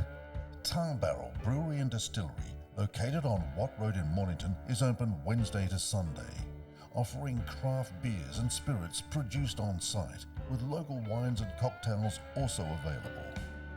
Come down and enjoy one of their famous wood-fired pizzas in the beer garden. A local taste experience. Tar Barrel Brewery and Distillery, the spirit of local. tarbarrel.com.au, a station sponsor. Need your property painted, but you don't want to just trust any painter with your asset? Give Wow Factor Painting Solutions a call. We're based on the Mornington Peninsula and specialise in high-quality painting solutions. We are proud members of the Master Painters Victoria and the Dulux Accredited Program. For a free quotation, visit wowfactorps.com.au or call 0475 448 285. Wow Factor Painting Solutions, a station sponsor. For this year's mayoral event, Anthony Marsh is kayaking for 4 days around both of our bays to raise money for the SES and Australian Volunteer Coast Guard. Starting at Mount Eliza, Mayor Marsh will stop at 25 townships along the coastlines of Port Phillip and Western Port Bays before finishing at Uringa Boat Harbour, a trip of around 100 kilometres. Total. So I'm not a kayaker. I enjoy the water and I enjoy kayaking, but no, this will be a definite challenge for me. For more on this story and for all of this week's news, just click the link. Everyone knows Australia has 4 big banks, but the 5th biggest retail bank is snapping at their heels. It's a bank that's been around for over 160 years, can be found in over 500 locations nationwide, looks after over 1.8 million customers, and is regularly voted one of the most trusted brands out of all the thousands of brands in Australia. Who is this fantastic number 5? Yep, it's Bendigo Bank. The better big bank. And welcome back to our coverage of this afternoon's match, Mornington Peninsula Football League. We are at Olympic Park in Rosebud. It's Easter Saturday. We're live on rppfm and also through our socials, our Facebook page and our website. There is a huge crowd in attendance on what is a beautiful day, especially for April and for Easter. and the crowds have certainly come out to enjoy what's been a pretty good game so far. It's very close at half-time, and AJ, dare I say it, a much better game than we saw yesterday. Yeah, absolutely. It's a lot more highly skilled. It's been played at a frenetic pace, and I think that's it's why it's been a really good, tight contest, and both sides are looking to attack pretty quickly. Vossi, just as you've scoffed that bacon and egg down, you're ready to go. You're rubbing the hands. You've had a couple now. Yeah, what's the rating on that one? Same as before, 9. They were great. Pass that on to the ladies from the netball club. Did you give them feedback, did you? I'll give them feedback. They're working pretty hard there today. No, they've done an awesome job. I tell you what, you've got a lot to live up to, clubs on the peninsula. They are very, very good here. Cheese was the secret ingredient on the bacon. And the rolls being soft as well. You have the nice soft rolls. There's ways you've got to do it. And that's how you do it. The nice soft rolls. Don't leave it sitting too long. And just bang, you got yourself a winner. Now, Vossi, let's get you your take on the game. Not just the bacon and egg roll, mate. What do you reckon? Jeez, I thought that's the only thing I was here for.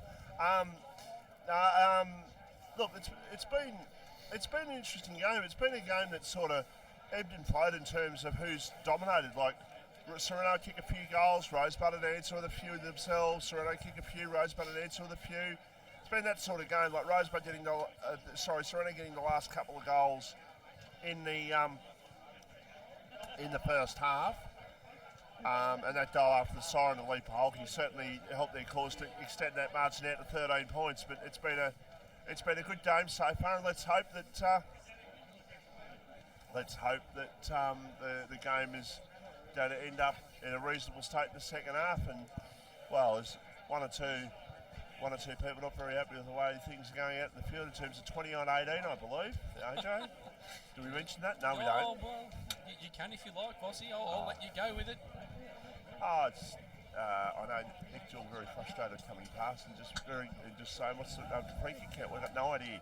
I don't think the umpiring has been bad at all. I think it's been a good game of football. I think early, it's probably not. Wouldn't say they were bad, but they were just red hot on things. So, they were paying the Tiki Touchwood ones early just to get into the game. Vossi, they let it go a bit in that second quarter, and the flow of the game was pretty good. But who do you have at the moment for your Jones Lupino best on ground? I would probably say it's a really hard thing at the moment. Look, Rourkefish has showed up all right. Miles Paholke's been good. To be honest, I don't think there's really been necessarily a standout. I think it's more of a bit of an even spread for Sorrento. I don't think there's been necessarily that one or two players that have actually dominated for them. What about yourself? Yeah, I think it's a really hard decision as well. I think McKenna's been good for Rosebud. I also think Liam Tidd's been amongst it. He's had a great start to the game. Obviously, I think both midfields are more in and under type, so it's really hard to see that outside, run and from the mid. So you see it when Sorrento are able to get on their bike, and it's been through the players of Fraser, Miles Paholke. He went forward in that second quarter. Also Marcus Gardner, and they link up so well on the wing, and they're able to play through Shannon Gladman at half forward. But then, as we mentioned, there's the three forwards that have all hit the scoreboard, and look, I'm with you, Vossi. I can't pick a Jones Lupino real estate best on ground at the moment. No, they're going to become a bit more clearer. But as far as Rosebud are concerned, obviously Tommy Baker's kicked 3 goals, has he, in the first half? He's had a good start, but he hasn't necessarily been a dominant player. He had obviously a very good start, taking 2 in the first few minutes of the game. But yeah, it's just been one of those games that we haven't necessarily had the standout. And as you mentioned, boys, very high quality game, and you can really see the difference between the two divisions, seeing the game yesterday and the game today. Well, I think you see it purely and simply because of the depth of the players. You look at both sides, and I know that Rosebud have got a number of young kids come in, but Nick's got him, drilled to their game plan, and that's what he expects of them, and that's what he gets from them. But then you look through the Sorrento lineup, and you've got stars throughout the whole lineup. Whereas I guess Rosebud have probably got more role players, but their role is significantly backed up to the coach's game plan, isn't it, Vossi? And Nick brings that. As a coach, he brings that to any side that he coaches. It doesn't matter if they're not as skilled, or when you look on paper, it's probably not as strong as Sorrento, but whenever a Nick Jewell coach side is playing, you know that they can match it with anyone on the day. Yeah, I mentioned his frustration before, what he considers, and listeners, what he considers to be a discrepancy with what the figures might be in terms of free kicks. This game, I think the overriding factor for Nick at the moment, he's frustrated because they conceded a late goal. He is very determined to win this game. He would pen this game and he'd go, right, when the fixture comes out, when do we play Sorrento? I want to beat them. This means so much to him because obviously he's been there before. That's where he's coming from. And Nick Jewell's a quality operator, and he'd be doing his damnedest to try and get the job done. And Rosebud need to help themselves here because Sorrento kicked 11 goals too. 11-2, 11 out of 13. Rosebud have had 2 more scoring shots, but have only kicked 8 goals, just over 50%. They need to help themselves by kicking goals that they should be kicking. Is that half a volatile Vossi coming out in the halftime show? Not quite, but volatile Vossi will be back on the footy show next week, and let's just say that no one's immune, and we look forward to it. It's a juggernaut of a segment, as we all know. Just a question without notice. Sorrento, one of the favourites on this performance today against Bond Beach or Frankston Bombers? Not on this performance today. I think I'm going to sound biased as it is, because obviously, that's the home club that I've been associated with. But when you look through their lineup, I think that there was people I was speaking to throughout the week, and they looked through the lineup and thought, they're definitely going to contend. But what Rosebud do really well is play to a game plan. So last week's showing, they obviously were fairly touched up by Red Hill. A number of young kids, I think they had 6 debutants. So I don't see this necessarily as a bad performance from Sorrento. I just think that Rosebud have lifted. They're at home. They've got some experience back in with the Baker boys, and they're playing to their plans a lot better. And just to clarify what I said there about not on today's performance, they've kicked 11 goals. They're doing a lot right. But this is going to sound bad. Frankston, more expectation on them than what there is on Rosebud.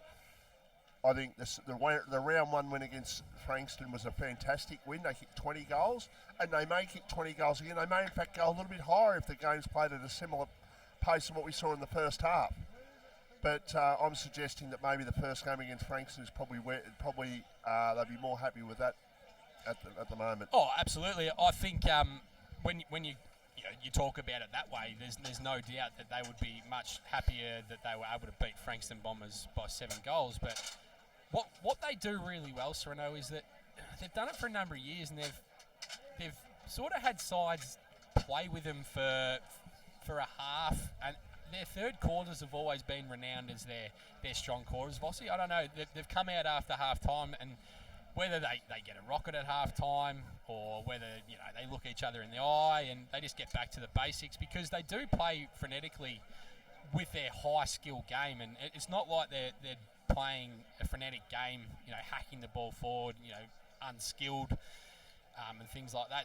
They know how to play. As I mentioned, they're only taking 3 to 4 possessions to get from their back line deep into their forward line, and I just think that Rosebud's been really good around the ball, and they've just got bigger bodies, and they want to create contests, whereas Sorrento obviously do the damage on the outside with their skills. It's certainly been a high quality first 2 quarters. The umpires are ready. Nick Jewell decided to keep the Rosebud boys in just a little bit longer, and we're pretty close to a start in quarter 3. But when you look through the Rosebud list, though, as well, Vossi, it's got stars down it, like Fletcher Huswaite. He's a great young player. Sean Downey's one of the best mids in the comp. You've got Chris Baker, who is the next captain of Mornington. Gianpaolo and McKenna both had, I think, VFL experience. Zach Maynard, another young star of the competition. Tommy and Matt Baker, who are now, deep in their 20s, and they've played well over 100 games of senior footy. So they've got a great list as well. I'll tell you what, though. If Jules is walking past us, he's a one-focused individual at the moment. He's just got a shake of that grey hair, and it's certainly he's gone grey all over the last year, Nick, hasn't he, Bossy? Oh, look, we're all getting older, aren't we? I've got a few grey hairs as well, so... Yeah, but I like to rub it into Nick. I tell you what, if they can get a win on the board, he'll celebrate it tonight. I tell you, if they can somehow get up above Sorrento on the scoreboard by the end of the day, but like I said, they need to hit the scoreboard. 8 goals out of 15 on a day like this, as opposed to 11 out of 13. There's the difference in the game. Here we go. Start of the third quarter. Apologies for the voice this afternoon. It's still very sore throat there. So as the ball is going to be taken away for Sorrento, can they get an early goal to start the third quarter as they have the other two? They may do. They look like they're going to. They get the snap and they will get, just a point. They're going to score inside about the first 15 seconds there, but just put a bit too much check on that, and the ball goes through for a behind. 11-4-70.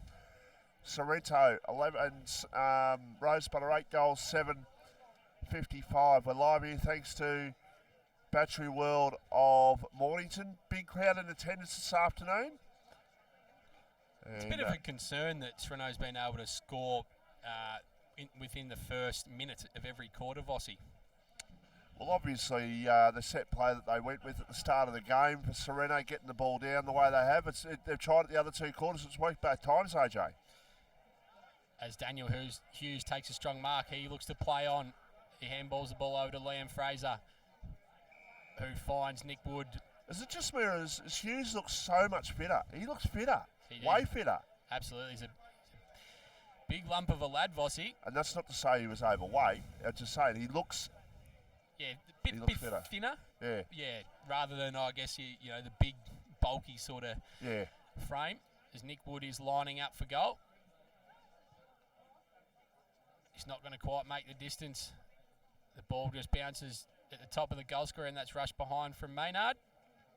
Sorrento have now got their fourth behind on the scoreboard. They move in 11-4-70, plays 8-7-55. Vossi. Margin is 15 points. Rosebud looking for that all-important first goal in this second half. Mark taken, and a good one at that, taken by Matthew Cumminghurst. Kicked the goal this afternoon. His defensive side of centre wing. He goes with the kick up towards half forward. Two players might have spoiled each other there for Rosebud, but it comes down to Sean Downey. He leads, or he goes to the leading forward in Tom Baker. The ball comes towards him, and they've got to try and clear it out here, Sorrento, and they do. And they will through one bounce, two bounce. I think that's Miles Paholke who's got it with a third bounce. And now a long kick towards centre half forward. Is that a mark? Yeah, oh, yes, it is. And I think that's Daniel Hughes down there who's got the ball. Once again, their transition, from defensive 50, Vossi, was just too good for the Rosebud defence and their midfield as well. They weren't able to get back and create a bit of a turnover. So there was a real opportunity there. Downey needed to hit up Tom Baker, who didn't do it. Now all of a sudden a 2-goal turnaround is going to potentially take place here. So Hughes it is for the Sorrento side. He goes back. He has the shot. He misses. They've wasted 3 opportunities to start this third quarter of Sorrento. They're 11-5-72. Rosebud are 8-7-55. And we've played 3.5 minutes in the third quarter, and they could be right out here, AJ. They certainly could, Vossi. It's an ominous sign that they've been able to go inside 50 this easily, and we've only played 3 minutes in the third quarter. And the fact that the ball keeps coming back. They've given away a free kick here, Rosebud. Rowan's plucked a free kick out, and I think that means that'll go to Curtis Bywater straight directly in front. And that's it's a horrible mistake from Liam McKenna. You can't be gifting this Sorrento side an easy chance on goal, Michael Voss. Well, I think Nick Jewell won't be happy that they've given away that free kick, and now this to really give them the start that they deserve here. Sorrento, they need to score a goal. They've scored that goal. They're out by 4 goals plus, or 22 points actually. Still 4 goals. It's a big lead. 12-5-77 plays 8-7-55, and the ball keeps going in, but it keeps coming back out, and then it goes straight back in again. Yeah, they've really set up their wall across that wing superbly in the third quarter, Vossi, and I think that their big game players have stood up in the first 4 minutes, and for them, they've already had 4 or 5 shots on goal in this third quarter, and that is an ominous sign. The lead's gone out to 22 points. Rowan's just called another free kick here. So he's getting himself into the action.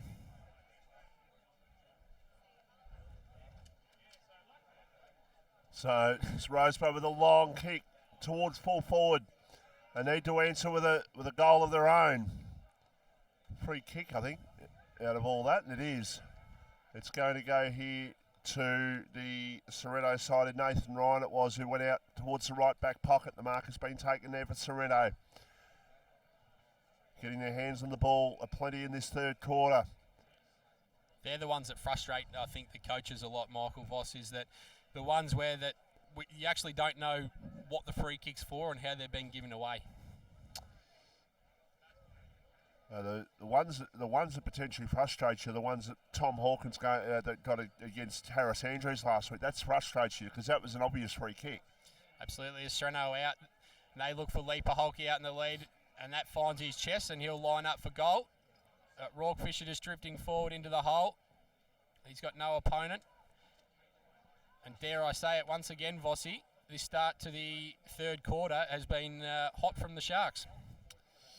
Yeah, they've just got to make sure they take opportunities. They've kicked 1 goal 3-0 in this quarter. They potentially could be 4 straight.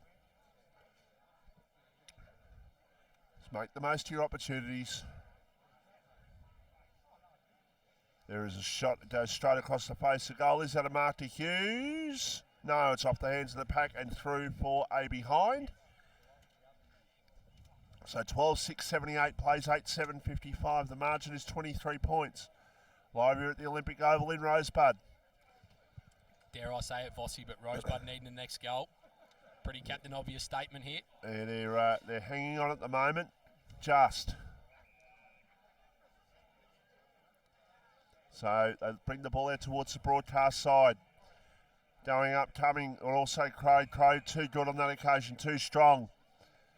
Beat his opponent comfortably, so I nearly called him Trent Crode. Actually, Johnny Crode with the ball.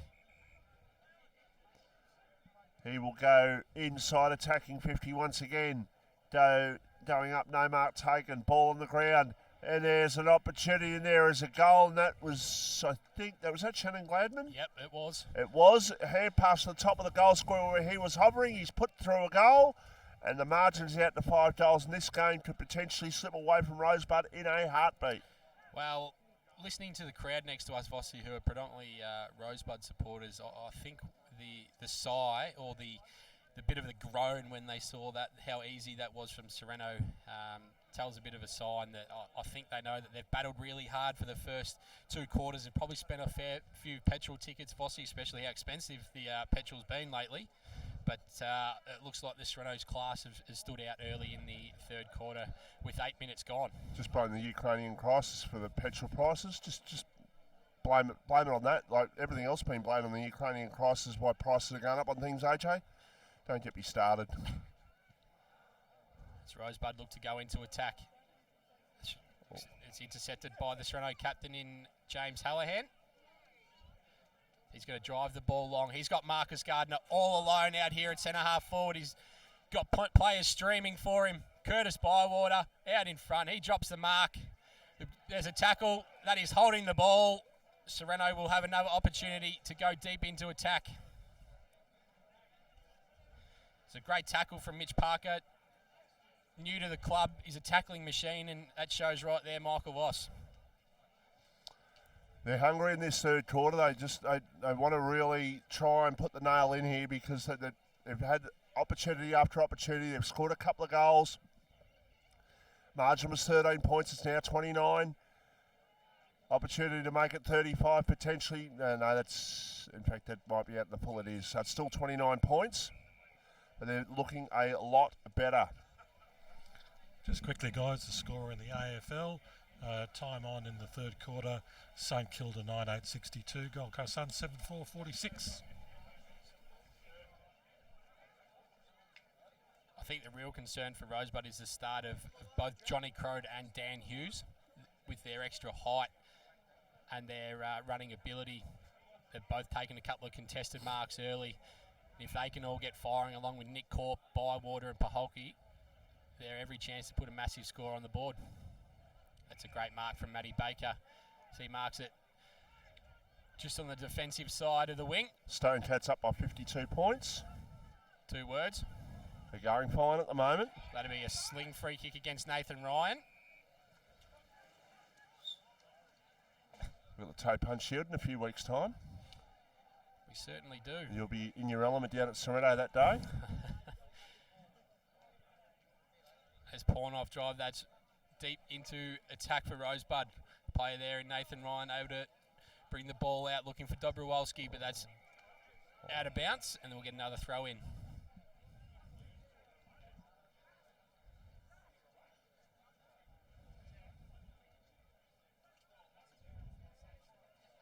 What do Rosebud need to do here, Michael Voss, to get back into the game? Well, they need to hit the scoreboard for one. They need to make it harder for Sorrento to go from end to end. At the moment, Sorrento just seem to be doing as they please in the early part of this quarter. And it's going to be out of bounds in the full, so an opportunity for them to load up. That's all right. Looks like they've isolated Stephen coming down there at full forward with Luke Brigden, who's conceded a few free kicks today. James Hallahan's going to bring that out. He's found Nick Wood just at the 50-metre mark of their defensive side for Sorrento. He's going to look to switch the play. He goes out looking for James Brigden. The ball's out in front. He'll try and use his pace. He burns off McNair.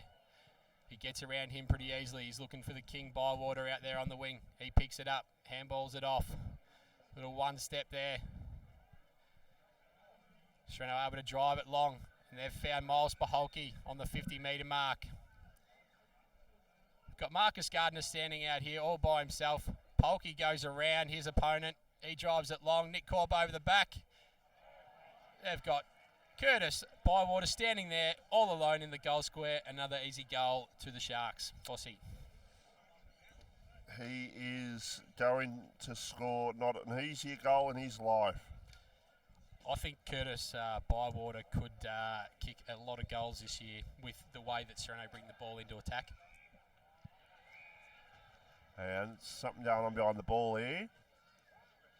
Is Sorrento getting to get another shot here?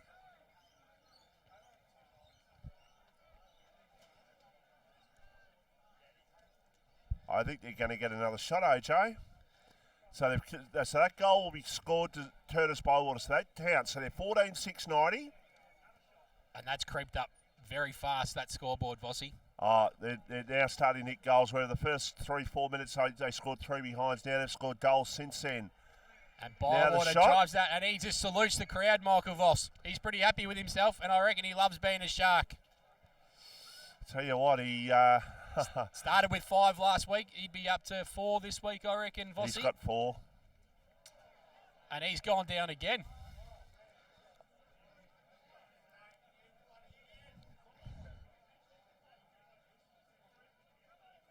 Looks like Rosebud's just starting to become a little bit undisciplined, Vossi. They need to really get this game under control. They're throwing Tom Baker into ruck, which is a good move. Well, he can't get the ball down there in the full forward line, so you may as well. Absolutely. As the ball's just going through the centre circle there. Nick Wood on the outside. He uses his left. Looking for that man in Bywater again. He's hot at the moment. No, it's top. You may as well. You're not that far, but you're far enough in front that you can potentially do it, and you might even get away with it. There's a kick towards the top of the goal square. And the umpire has said, I'm going to ball it up. Came off the hands of the pack. Who's the biggest showman in the Sorrento side? Is it Lee Paholke or is it Curtis Bywater? Well, it's pretty hard to they both love the spotlight, don't absolutely. they? And there's nothing wrong with that. No. There's nothing wrong with that at all. Oh, you want some characters. You don't want everyone to be pretty robots. Dull and boring. Yeah, you don't want to be robotish, that's for sure. So Sorrento have moved on to 15-7-97 to 8-7-55 on the Premier Traditional Home scoreboard here.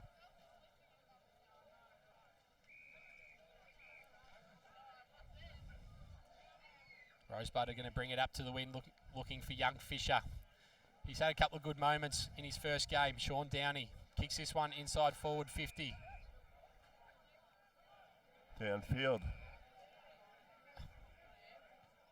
Did the umpire dig for the book then? Did he? No. Or dig for a card? I think he signalled a holding the man free kick there, Vossi. He seemed to be going for his pocket, that's all. This bloke is going to absolutely make a mess of this. I can see someone absolutely getting a car whacked. He's laughing his way through it, but he's got no idea what he's doing, that bloke. I drive better and I've had a stroke. God, give me the keys. I'll fit you in that spot. 40 metres out directly in front. And then a goal. They've missed. Disappointing from Matthew Cumming. They really needed that just to stem the momentum.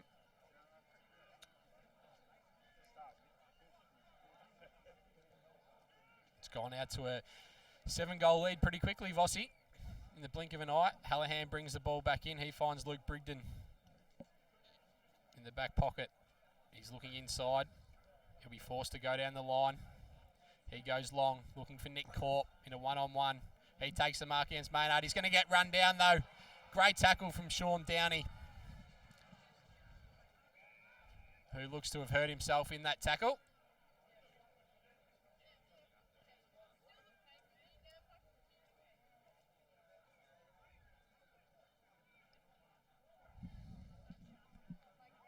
Downey's up to take his free kick. He looks inside. He goes to David Cohn there in the middle. He rolls around, gets past Daniel Hughes. He goes driving inside forward 50, but the Sorrento ruckman in Johnny Crow just drops back, takes the easy mark, and he looks to go out to Liam Fraser. He throws the ball on the boot. He's looking for Nick Corp again. Sean Downey gets the ball. He just handballs over the top. He just gives it up, though. It's just stagnant just along the line there. They've got the Sorrento players there in Miles Paholke. He goes long, looking for... Sorry, that's Miles Paholke there taking the ball. He looks inside. He goes on his left. He's looking for Big Dan Hughes, but a great mark, intercept mark from Matty Baker. He's been good for Rosebud today, Matt Baker, Vossi. He has, and they need a few players to go with him at the moment to try and get back into this game. All of a sudden, this game has just switched away from them. I think they led 8 goals to, I think it was 8 goals each, and Rosebud have conceded the last 7 goals in this game. In the AFL, it's 62-46 at three-quarter time in favour of the St Kilda side. Jack Hayes probably playing another good game there for Supercoach followers. On 86 points at three-quarter time, which is great. Money-making machine is Jack Hayes so early in the season. Ball picked up there for Sorrento by Brown. Goes to the high kick towards half forward. Ball goes off the hands of the pack and over the line for a boundary throw-in. Lee Paholke's just limped off there, Vossi. Well, he doesn't need to. He can just sit there and coach on the sidelines. He's well in control of this game, and if he's got a little niggle, get it right. Absolutely. The two ruckmen are going to do battle again. Not too far from the Sorrento forward 50. The umpire's picked out a free kick to Johnny Crode for over the shoulder. He's just going to wheel round on his left. He goes to the top of the square, looking for Daniel Hughes. It's a fantastic kick, Michael Voss. It really is, and the places at Sorrento are actually having shots at goal, like they kick it from sort of the half forward, sort of outside the square area, and they just centre it. And now Daniel Hughes has got a shot directly in front of goal. Admittedly, he's got to cover a bit of distance to do it, but the percentage play is the key for them at the moment. They're really trying to get the team involved.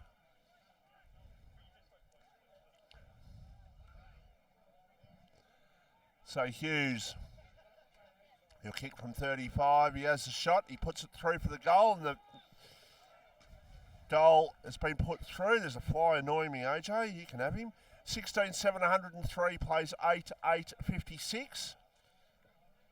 And just for Johnny Beswick, who's there on his phone, he hasn't even looked up, but that is the whale who's just walked through with the world's largest calves. And the biggest limp. So take note, Mantis, when I need something from whale, that's who it is.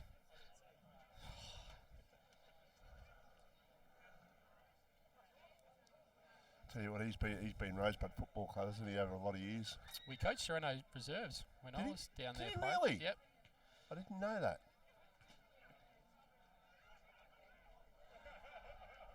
This could potentially blow out. We've just gone into 20 minutes in the third quarter. The margin is 47 points.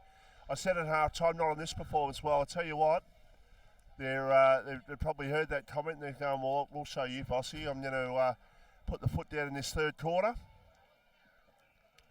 And is this going to be impressive enough for us? But Sorrento are going to register their second win for the season and have a good start on the season. There's a free kick, and it's in the back, and it'll go here for Sorrento, and they will clear from full back.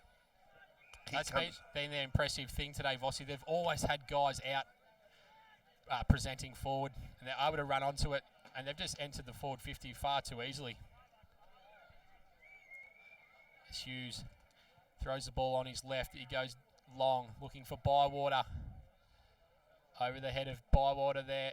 He's back onto it. Rosebud need to get this through the behinds. They can't do so. We'll get a ball up.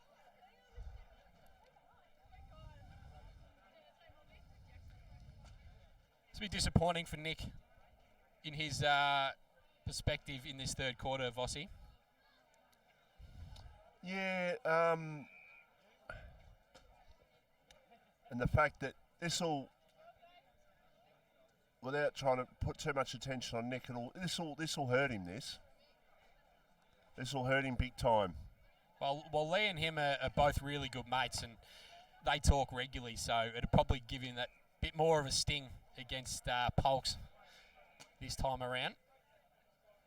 But Sorrento have just picked off their disposals so easily, and their ball movement inside forward 50 has just been far superior. As we see them go inside forward 50 again. Rosebud are able to clear. Sorrento have picked that up. Hallahan just gives it off to Johnny Crode. Big lumbering ruckman tries to run down. He gets the ball smothered on his left peg, and we'll get another throw in, Vossi. Yes. He's annoying.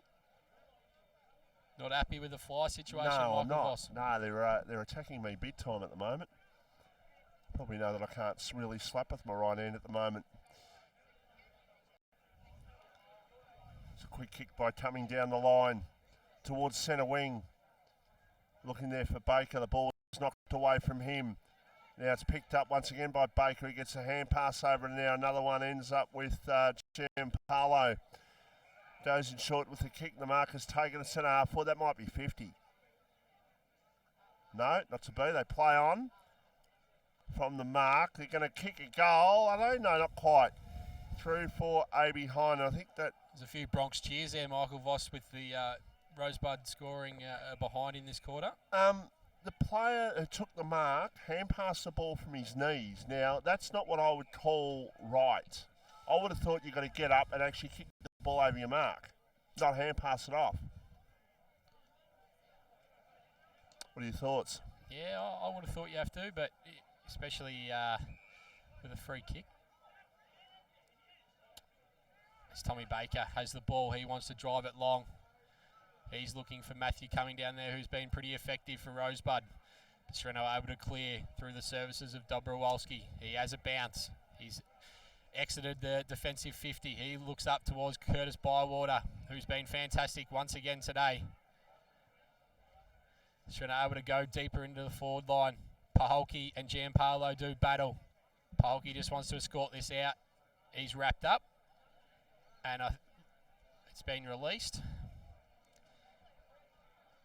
And we're so far away from that Vossi, it's pretty hard to pick up who's got it. But Rosebud go inboard. They've turned it over once again. Zach Burns, they're looking forward, looking for Lee Paholke. He's returned to the field. And he'll have another set shot, looking for Sorrento's 17th goal of the game.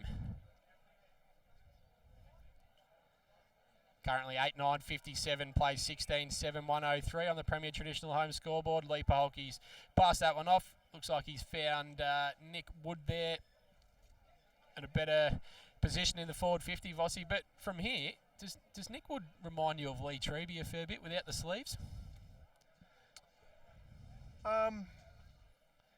Minus maybe the tattoos as well.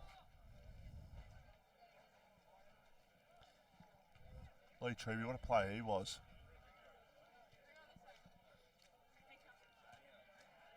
So did have a few of them. There's a kick at goal there as a goal. So they've scored 9 without reply in this third quarter. And this has been a performance of power in this quarter, AJ. Well, obviously the direct line into the Sorrento change rooms when they heard that they weren't too happy with Michael Voss's answer to say that he weren't too happy with the performance. It's got back to him, and they've come out and just said, Vossi, I'll tell you what, we're a pretty good side this year. Yeah, no, they look. I have no doubt, just by the fact that they've got their 2 wins, they're going to score 20 goals in both their first 2 wins. You'd have to suspect. They've got 3 goals to score in the last quarter and a bit. There's another one coming up. A shot at just missed. 17-8, 110 plays 8-9-57. So they've got 3 more goals to get to 20, and that'll be 20 goals each to start the first 2 games, and that is great going. You're going to be pretty happy if you're kicking 20 goals most games, Michael Voss. 100%. So we can see 17-8, 110 plays 8-9-57 on the Premier Traditional Home scoreboard. We've played 26 and change in the third quarter down here to Olympic Park.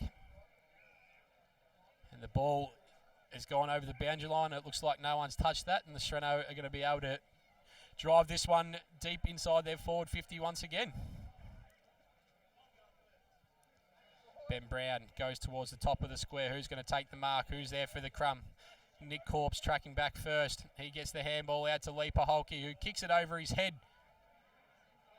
That's play on. And the umpire's picked out a free kick here for over the shoulder. St Kilda up by 28 points in the AFL.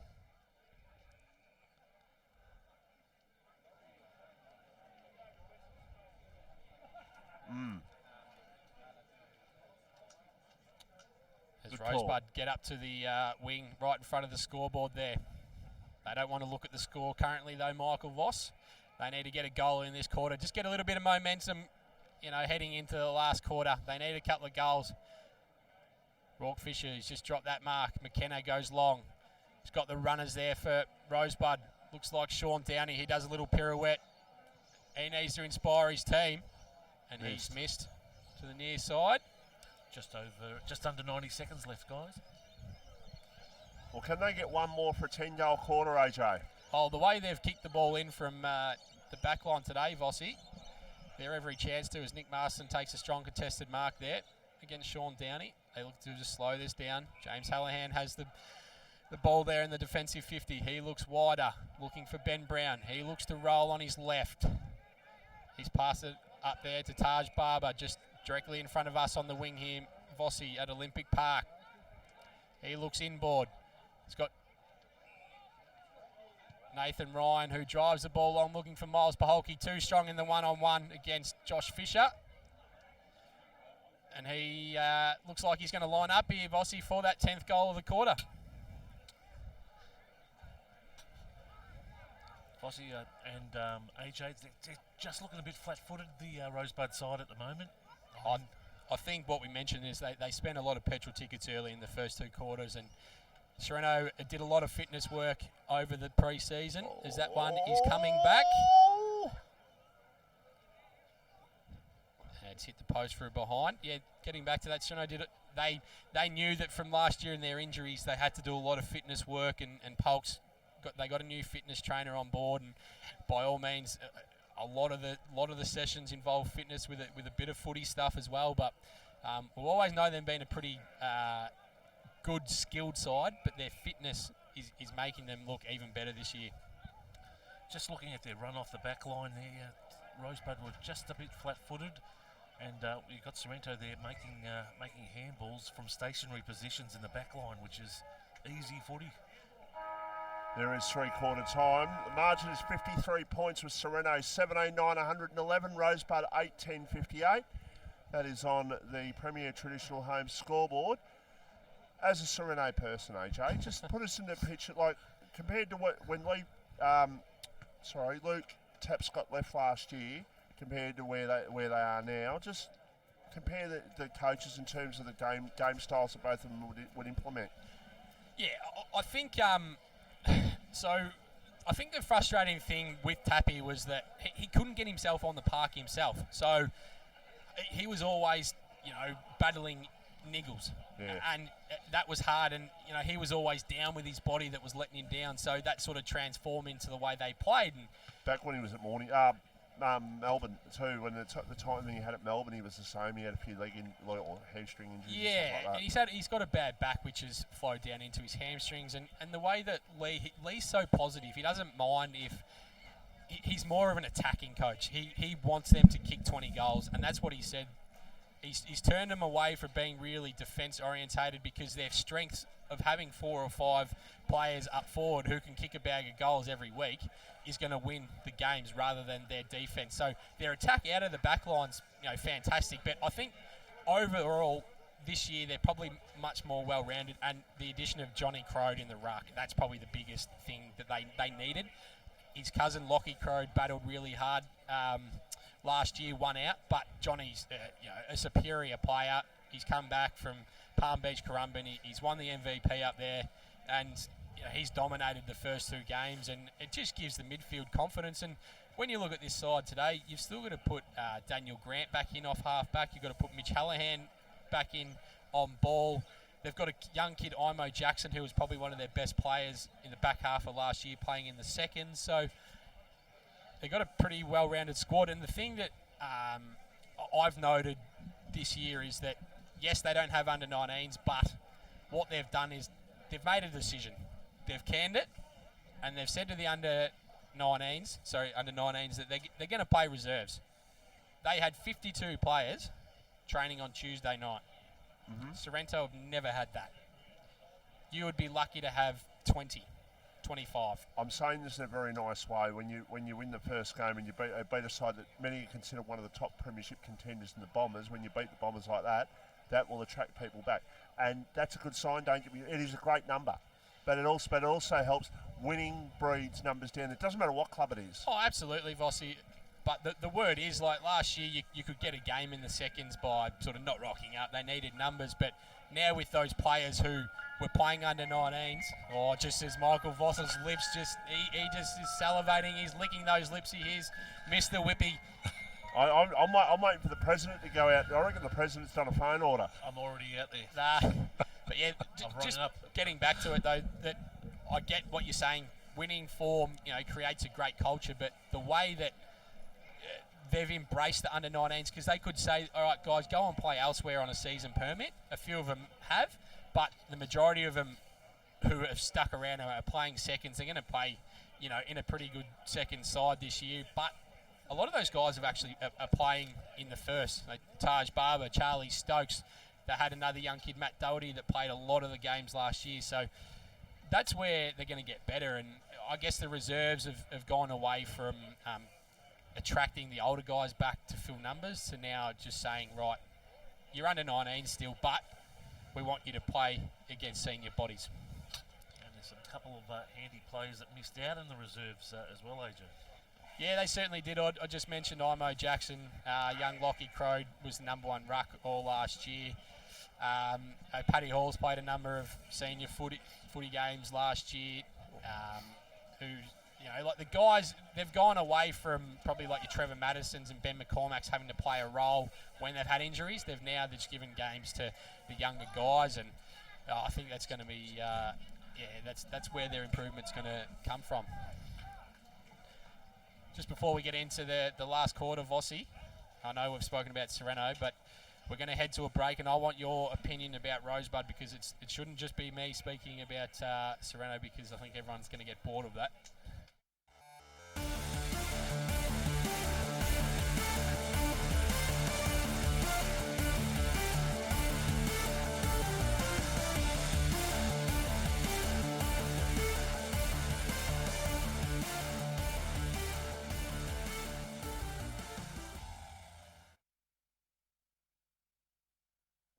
Everyone knows Australia has 4 big banks, but the 5th biggest retail bank is snapping at their heels. It's a bank that's been around for over 160 years, can be found in over 500 locations nationwide, looks after over 1.8 million customers, and is regularly voted one of the most trusted brands out of all the thousands of brands in Australia. Who is this fantastic number 5? Yep, it's Bendigo Bank. The better big bank. And welcome back to our coverage of the Mornington Peninsula Football League. We are at Rosebud for the clash between Rosebud and Sorrento. Just before we go back to the three-quarter time report, in the AFL, 18 minutes into the final quarter, St Kilda 11-8-74, Gold Coast Suns 8-6-54, and Bess has been out on the field, and we've got some news, I think, from the Rosebud huddle. Yeah, absolutely. Vossi, Matty Baker got him in pretty early, and they said that was a zero pressure quarter from Rosebud, and he's correct. He's showing a bit of leadership, bringing the young kids in. Nick's mentioned that they've got a choice to make this quarter. They're either getting their hands on the footy and they've got to reset, they've got to rebound from here, or otherwise it's going to be a more of an embarrassing loss today in a big game. I thought you were going to say he's going to go back to the days of getting the mouth guards and whatever at training, and I thought that's what you're going to say then. I was going to say, geez, I wouldn't have known that for a long time down here. Now, you want me to talk about Rosebud? I'll talk about Rosebud. Their first half was very good. They probably should have been in front at half-time.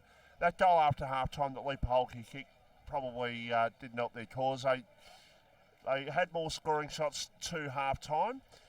They've been well served out there. Like Liam Tidd started very well. The Cummings boys have been okay. Sean Downey's been all right. Tom Baker kicked 3 goals in the first half. Got some good players out there, but when you look at the opposition is, well, dare I say it, star-studded with it. And when you haven't got Daniel Grant, and you haven't got Mitch Hallahan in particular playing as well. Sorrento have got a power of riches, whereas Rosebud are a different thing in their development at the moment. And well, I've no doubt Rosebud will get better throughout the year, and this is an important quarter for them. A bit like Tyab yesterday, fight the game out. You don't want to go down losing by 15 or 16 goals. Fight the game out. We're 53 points down the scoreboard. And when I say we, I'm talking about Rosebud's mentality here. We're 53 points down. What do? Let's not get beaten by 10 goals. So let's have, say, a goal grace that we might lose the quarter by, but fight the damn game out. Strap it about, Vossi. I'm going to let you start this quarter off, mate, after that. Last quarter here at Olympic Oval. Baker was tackled and he tried to get the kick away, but the umpire said, I will ball it up. But I think it's pretty fair. I think it's a pretty fair estimation of where they're at. Yeah, I don't think you want to allow Sorrento to have another 9-goal quarter, which Daniel Hughes has just taken a mark inside 50.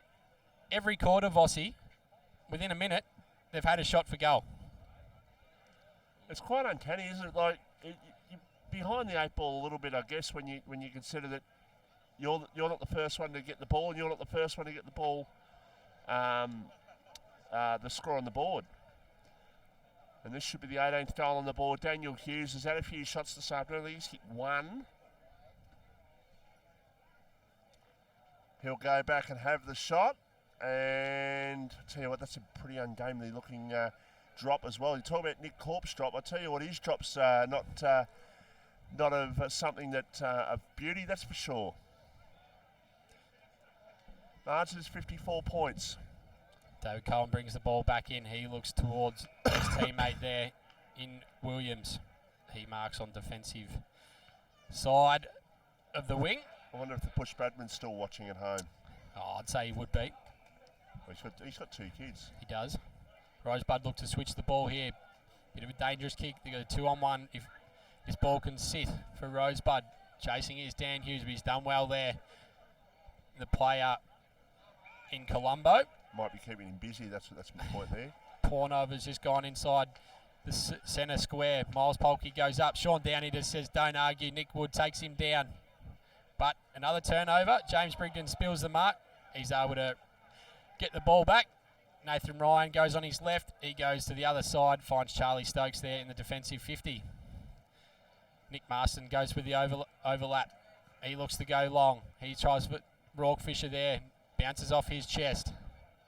He lays a tackle, but he's given away a free kick for holding the man. Rosebud take the advantage through McKenna. He has one bounce. He steps inside. He comes in through the middle. He's found Robbie Boss, who goes inside forward 50. He goes long into a contest there. That's a goal. And they've got a goal through Robbie Boss. They've got one on the board. They move to 9-10-64. Playing 17-10, 112 Vossi.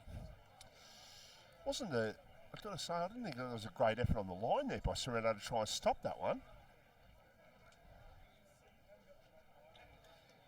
But a goal nevertheless.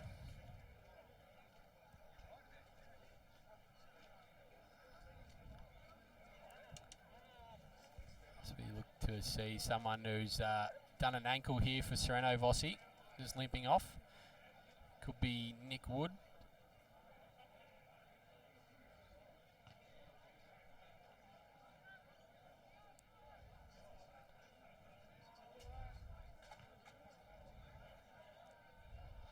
There's a ball thrown up in the middle. Croden coming once again. Crode gets his own clearance. He tries the handball. He's dispossessed. Just bouncing around in the dirt there. Miles Polkey just picks the ball up. He's not going anywhere. Umpire will ball the ball up once again. He moves away from the cricket pitch. The two ruckmen do battle. Paholke and Downey just trying to get the clearance. Robbie Boss picks the ball up. His handball's intercepted by Zach Burns, who's going to win a free kick for over the shoulder. And he's got a 50-metre penalty there. They've been red hot on that today, Vossi, and Suss, the president, in the background. So this should be another easy goal for Sorrento coming up.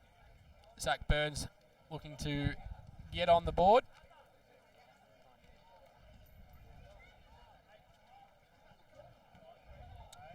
Is for goal number 18. Straight through the middle. Zach Burns on the scoreboard. Sorrento moved to 18-10. 118, plays 9-10-64 on the Premier Traditional Home scoreboard. Starting to get a bit out of control now.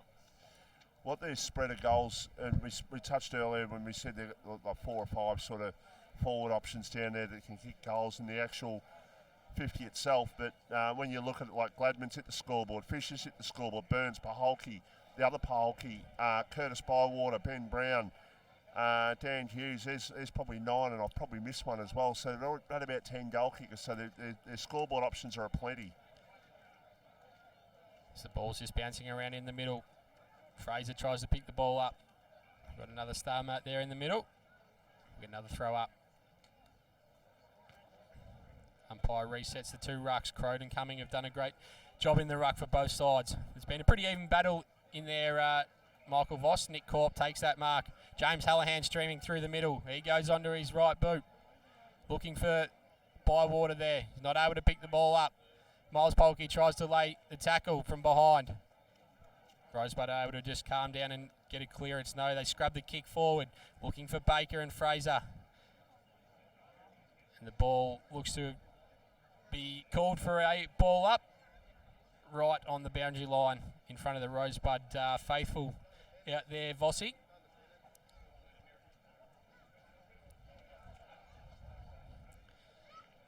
As the ball goes up. Cumming has battled really well against Johnny Crode. They both had their peaks in the game. Nick Marston looks to go inside. He finds James Brigden, who's pushed after he takes the mark. Probably should have been a free kick to the letter of the law. Nathan Ryan, he's got the ball. It's a bit of an awkward kick from Luke Brigden, but it works. Brown picks the ball up.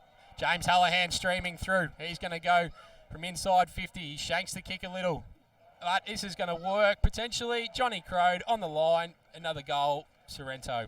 He took the ball and he was close to being over the line, and somehow he weaved past two Rosebud players to score a goal.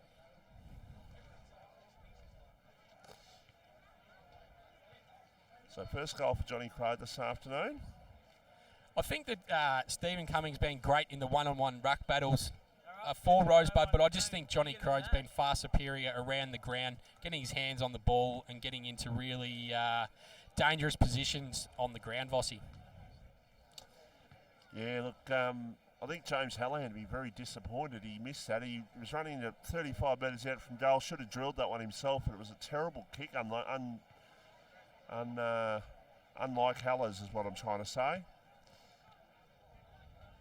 They've got 19 on the board. They scored 20 in the first game, and they're desperate to get that 20th goal. We've still got 20 minutes of football up their sleeve. And the umpire says I'm going to ball it up. But we got a latest score from Pines and YCW at all?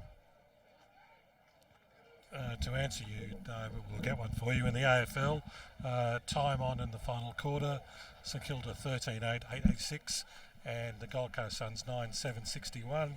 And that game at Frankston YCW, 95-48 into the final quarter.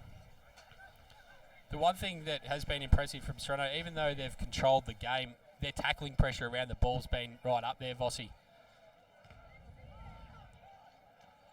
As Stokes through the middle, gives off to Brigden. He gets on his bike. He goes long, looking for Miles Paholke. He's in a one-out battle.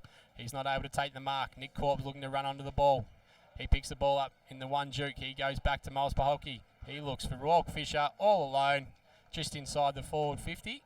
He's looking to pass it off, but Lee Paholke's told him to have a set shot. Beautiful kick of the footy, and there's no reason why he can't kick this for their 20th goal. Michael Voss. Certainly not.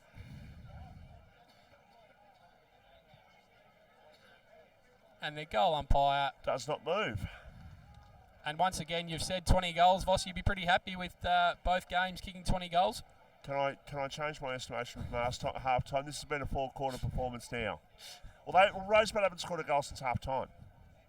So I'll happily change that right now to say, yes, this has been impressive.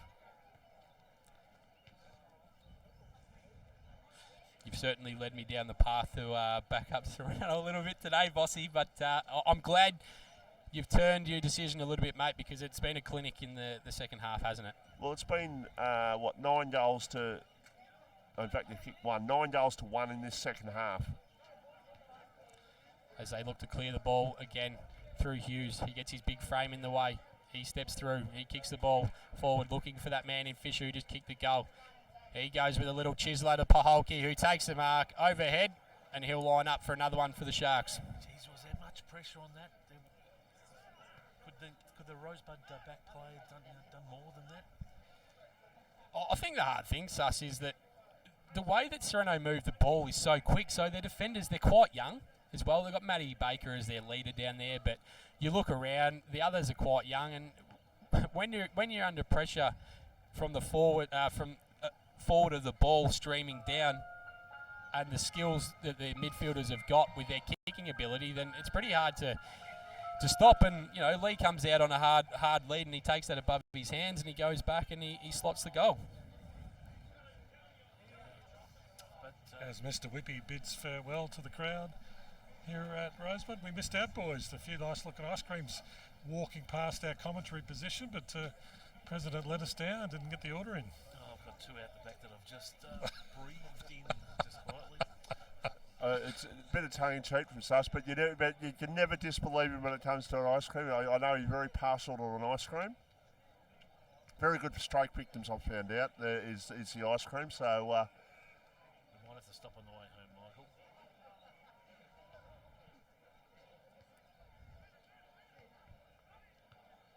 they're in danger here, Rosebud. If they're not careful, Sorrento could push them towards 100 points here. Jeez, they held them to the half-time though, Vossi, didn't they? They just fallen. Yes, they did, and they should have been. Yes, they did, and they should have been in front of us at half-time. But this second half has been very impressive. I just think, like we've said, that Sorrento are more of a well-rounded, experienced side, and Rosebud have come stages of their preparation. They've come out hard in the first half, and expectation. Yeah, and they held with them until half time, but their experience have just shown here, and the fitness of the players for Sorrento, and yeah, like you're saying, that's something that Rosebud need to do, because if it does get towards 100 points, then that'd be a really big fail for Nick and the boys. We're at the 12-minute mark of the fourth quarter, and we're only about 24 points, 28 points off that mark.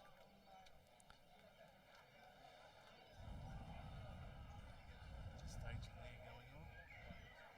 Mr. Whippy's headed across the other side of the ground, it seems, but lucky Jeff Pegg's just standing in front of us that we can still see. He's got a couple of cold ones. Jeff Pegg wouldn't even know that we're standing here. Look at him, just wandering around.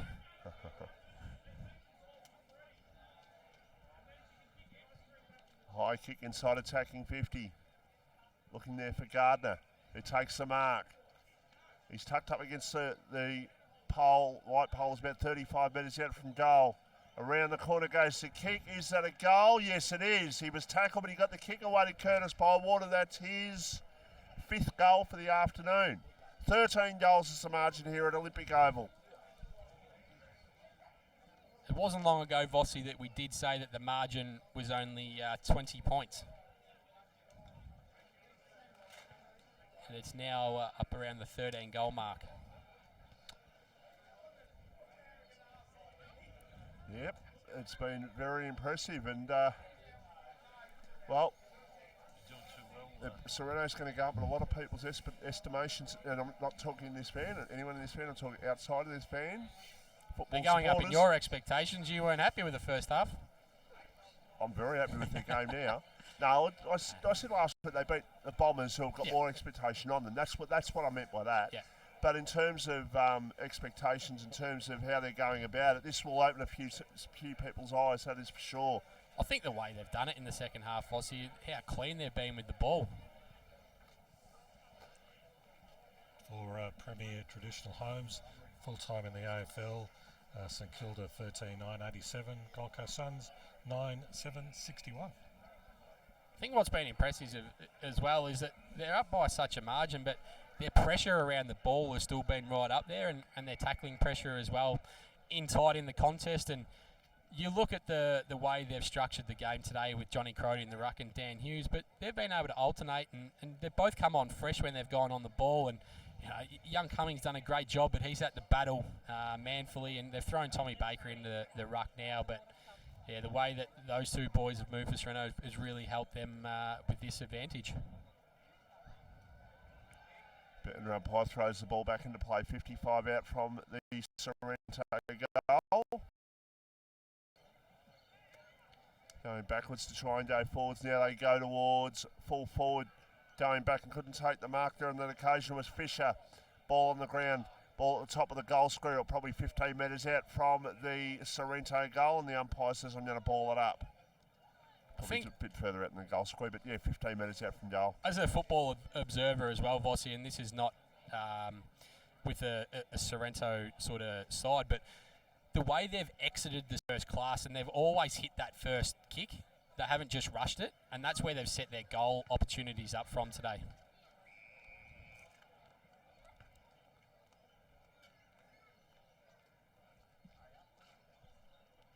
Very, very impressive the way they've gone about it in the second half. Lee obviously had a chat to them at half time and sort of said, well, come on boys, we can be a little bit better than what we were in the first half at times.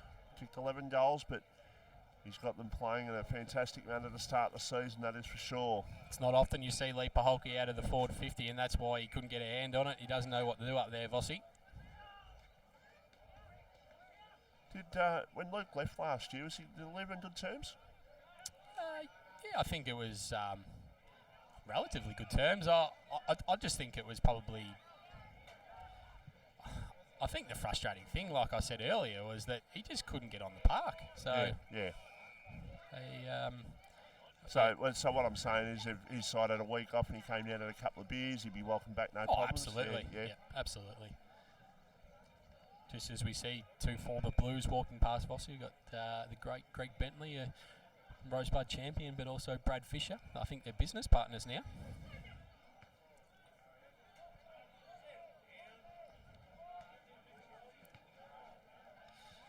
Young Jared Williams, he's battled pretty well today, Vossi. He's picked up a few touches along the way. He looks to switch the ball. He's found Dempster there.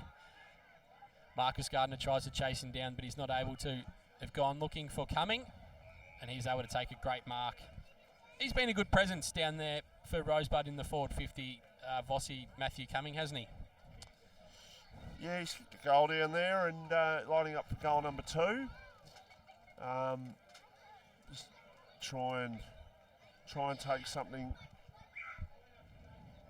from this game. Just try and fight it out. That's what they've got to try and do. There's 10 minutes to go. They've got to try and bring this margin back, I reckon. Try and get it under 60 points. They're back to 72 points. The stings has certainly gone out of the whole crowd. People have started leaving. You could hear a pin drop at the moment, Vossi. Unfortunately, on Easter Saturday, in a big game, like to have seen a really tight contest and the crowd get involved. Well, I tell you what, I might have to knock the top off an Easter egg when I get home. I'm glad you said Easter egg. I certainly can't knock the top off a beer at the moment. We had the Australian Broadcast Commission nearly jumping in the van then. As Dobrowolski does the spoiling, he just drops the ball. Oh, that's not holding the man there. That was dropping the ball from Dobrowolski, but he's got the free kick. He's been told to play on. He's going to drive that long, looking for Nick Corp in a 1-out, but he's not able to take the mark. But there's been another free kick plucked out here and going the way of Lee Paholke. No, he's just throwing the ball to Nick Corp, who's presented well all game. Vossian, he doesn't often have big bags of goals, but the work he does at centre half forward is endless. In terms of goals, I don't think he's kicked a goal so far. How's the shot? He's kicked one now though. He's very important last year was very important as the backup ruck, and he probably would have done that role today if Daniel Hughes wasn't in the side. But it's a luxury to play him at centre half forward all game.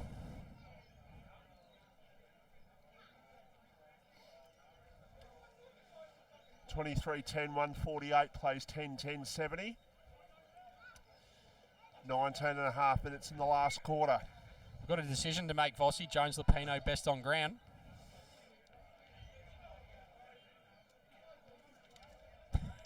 He just gives me the... I'll just point. Are you happy with Curtis Bywater? I'm happy with him. He's probably only had 7 or 8 touches, but when you kick 5 goals out of that, I'm happy with his game at the moment. Yeah, I think, look, he's had a great game. I'll throw a few other names in there. I think James Brigden's been fantastic from the back line. Johnny Crode as well. Miles Paholke's been pretty good all game. I think, actually, Johnny Crode, I do agree with you on him. There's another shot coming up here for Sorrento. He's got a bit of cramp there. But going back to have the shot at goal is Lee Paholke. No, he doesn't. He decides to go in short. That's just too easy. That's just rubbing it in, isn't it? Just pinpointed a man sort of 15 metres in the clear. And going back to have the shot at goal. Well, I think actually Bywater's been in their best 6. But I would have Crate ahead of him. He's been good today. I think him and Miles Paholke really set the tone That's another goal to Sorrento. They move on to 24-10, 154, which is a big score these days, Vossi. Huge. Oh, it's massive. Playing 10-10-70. As Lee just escorts himself off the ground. He'll be pretty happy, Coach Vossi. He'll be very content with the way things are going for them, no doubt about that.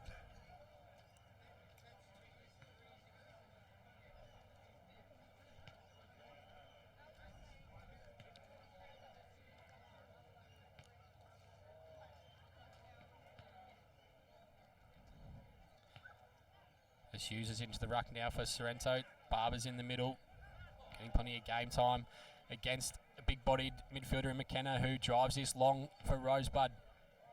Luke Brigden's improved himself into the game, Vossi. He was a bit nervous early conceding a few goals to Tom Baker, but he's brought himself back into the game and he's done a pretty good job in the end.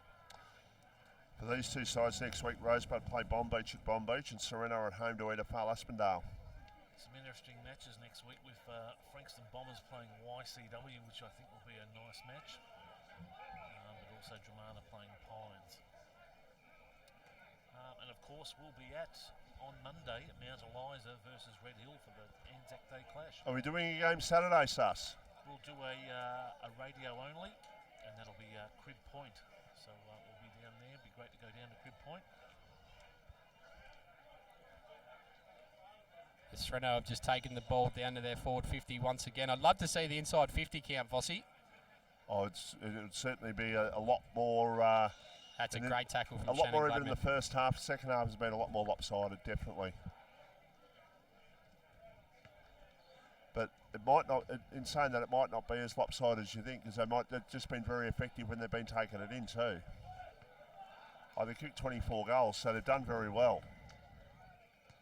We'll get another throw in there, deep in the Sorrento's forward pocket.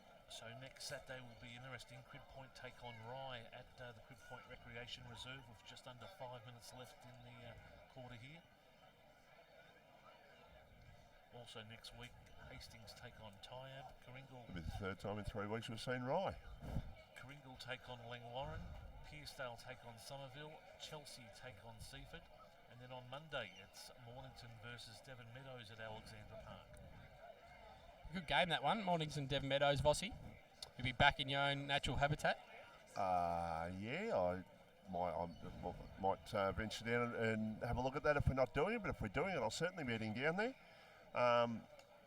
Yeah, well, just as much as you're at home at Sorrento, I'm at home at Mornington. So I'll tell you what, Vossi, can I just interrupt you here? Have a look right out in front of you. What is going on? You've got two blokes with snorkels on. Nearest way to water is about, I don't know, probably a K that way. And Sorrento just kick another goal through Zach Burns. They've got their 25th goal of the game.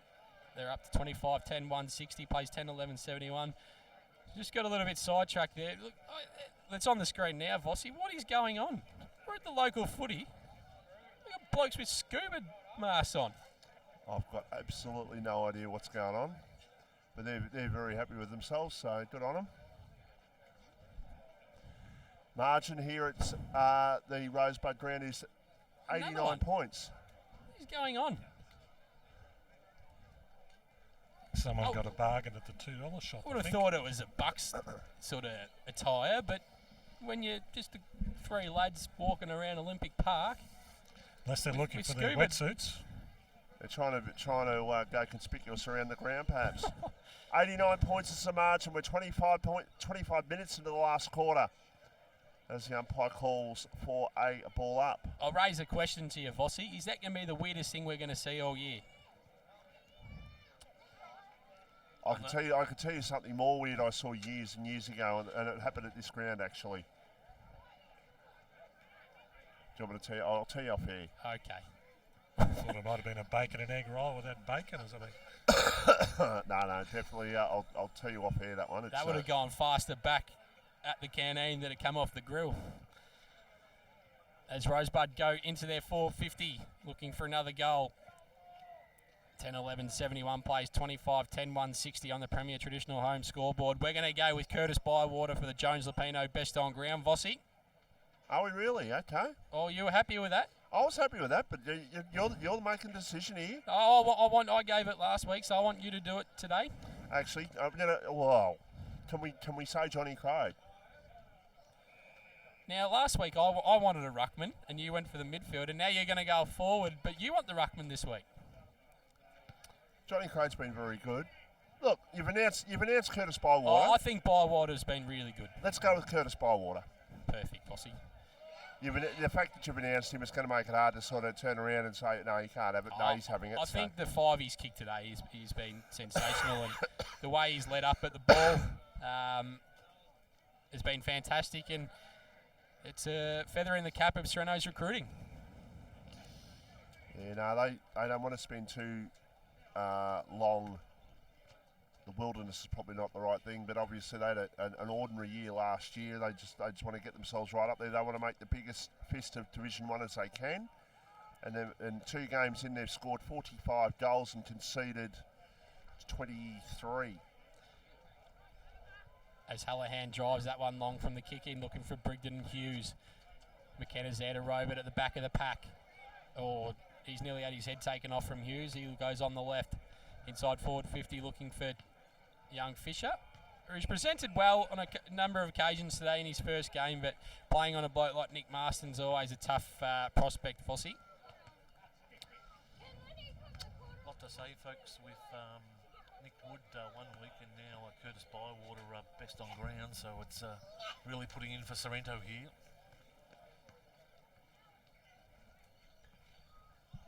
As Robbie Boss takes this away from the stoppage, he goes on the left. There's a bit of holding going on down there. It'll be interesting to see which way this goes, but they've given it to Rosebud. You got an interview to do with Curtis Bywater afterwards, Sus? He'd be, from Chelsea, so... What are you saying? He's a bit camera shy? No, not at all. Not at all. No forward is camera shy, Vossi, I can tell you that I definitely don't think he's shy. Tell you what, long weekend. Easter Saturday, massive performance. I reckon if he strolls into the Sorrento Hotel, he will be the king tonight. So you reckon the boys have a bit of a leave pass tonight? Well, I reckon on a long weekend, Vossi, they might have a couple of amber ales or 2. Support the local sponsor. Yep, absolutely. And a great sponsor, Rob Pitt, is of the Sorrento Footy Club.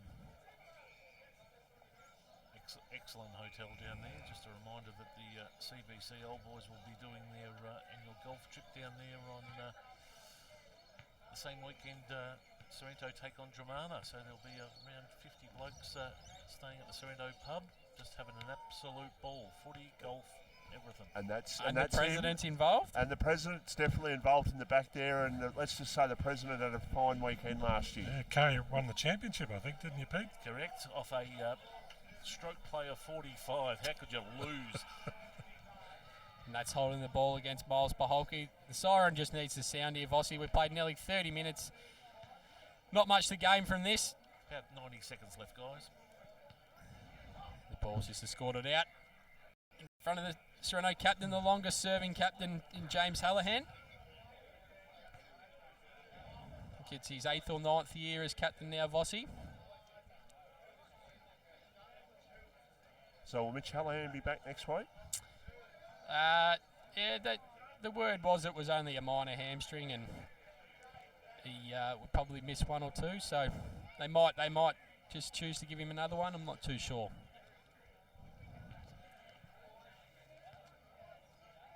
That's spoiled away at the back there. They desperately, they've shown today they desperately need him. No, they won without him, so they're going along fine. So if he needs another week off, make sure of it. Have another week off. It's a long season. I think the surprise is, Vossi, is that it's after half time that the goal difference. He can afford to rest up. They've got a nice match next week. So, but they have been incredible after half time, Sorrento. Oh, they certainly have, and they're 25-10, 160. Playing Rosebud 11-13-79 on the Premier Traditional Home scoreboard. And you said you didn't want it to escalate out to near 100 points, Vossi, but put your hat on as a Rosebud person now, how disappointed would you be? Look, you'd be disappointed, but again, Sorrento's side is a lot different to where Rosebuds are. Rosebud obviously have got a different scale in terms of where their window of opportunity is. Like Sorrento are really going for it. Rosebud are on that sort of trying to work their way around to that opportunity. But yeah, no, it's just been a very good side, and it certainly showed me in the first two games that they're here to play this year and going to make a real fist of this 2022 season. It's the ball once again deep inside the forward 50. Shannon Gladman's just slung out there. The ball comes loose. Miles Paholke goes hard at the footy. Still in the last minute. We almost broke away there, but we're going to get another ball up. Just inside the forward 50 for the Sorrento Sharks. Just a couple of seconds left, guys. This quarter's gone nearly 32 minutes.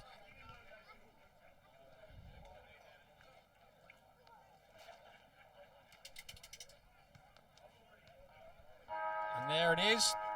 A big win on Easter Saturday to Sorrento. 25-10, 160 plays. Rosebud 11-13, 79. They have flexed their muscle after half-time. And Vossi, I want you to give us a bit of a summary of today, mate. Well, like I said, first half, it was a great game in the first half, and Rosebud probably should have been in front at half-time with the scoring shots they had. There's only a couple of extra scoring shots, but that second half was all about power for Sorrento. They scored 14 goals, 8 in the second half to Rosebud's 3 goals, 6. 35 shots to 24. Not a huge discrepancy there, but Sorrento very effective in front of goal. Probably at 25-10, probably maybe could have been something like 28-7, even 29-6. There's probably 3 or 4 shots they probably could have kicked as well. So, very good performance by Sorrento and Rosebud with some work to do, and I'm sure they've got the coach there to do it in Julie, and he'll get them done. They just need to play 4 quarters of football, because I think by half-time, halfway through the third quarter, you could just tell that Sorrento had them running absolutely out on their feet. And you could see that Rosebud are going to pick up a few wins throughout the year against quality opposition. They've run Sorrento to half-time. They were well and truly in the game, but the class just outplayed in the second half. And the difference is the ball movement, isn't it, Vossi? That Sorrento's ball movement by foot as well. It's not just their hands, but by foot. They don't miss many sort of passes going forward in the forward 50, do they? They don't. They're very good with the ball, and they were very good with the ball today. And you don't kick 25 goals without being clean with the football as they were. So that final score again, Sorrento 25-10, 160, Rosebud 11-13, 79. And that was on the Premier Traditional Home scoreboard. We were live here thanks to Battery World of Mornington. And the Jones Lapino Real Estate Best on Ground goes to Curtis Bywater. We're happy to give it to the king. We'll give it to the man who wore number 25 for Sorrento, the man AJ affectionately calls the king. He had a very good game. So he'll get that. And Bridgestone Select Mark. Have we got a mark for the day? Once again, it was pretty tough, wasn't it? Probably Lee Paholke took one in the second quarter over the top. Maybe there was a bit of a contender there, but there wasn't a lot out there today. No, there wasn't. It was more of the fluent ball movement that the forwards leading up. So if we have to give it to Lee, we'll give it to Lee, but he'll hate the airtime once again. Imagine, so if we give Curtis Bywater Best on Ground and Lee Paholke the mark of the day, can they interview himself? There'll be plenty of chat going on with the two of them, that's for sure. But they've played a fantastic game today, and well, being Monday's a long weekend, you'll certainly find that they'll be having a few hours tonight, and good on them. They've had a big win this afternoon. That just about takes us out, I think, AJ. And that was been thanks to Battery World Mornington Match of the Day between Rosebud and Sorrento down here at Rosebud on Easter Saturday. A convincing win to Sorrento, and we'll be back next week. A big thank you to everybody involved in our coverage this afternoon, all the camera boys, Steve and Suss and Bess for giving us the reports from the field, and we will be back next Saturday, Pete, at Crib Point on the radio. On the radio, and followed by Monday down at Mount Eliza for an Anzac Day match against Red Hill. We'll talk to you then.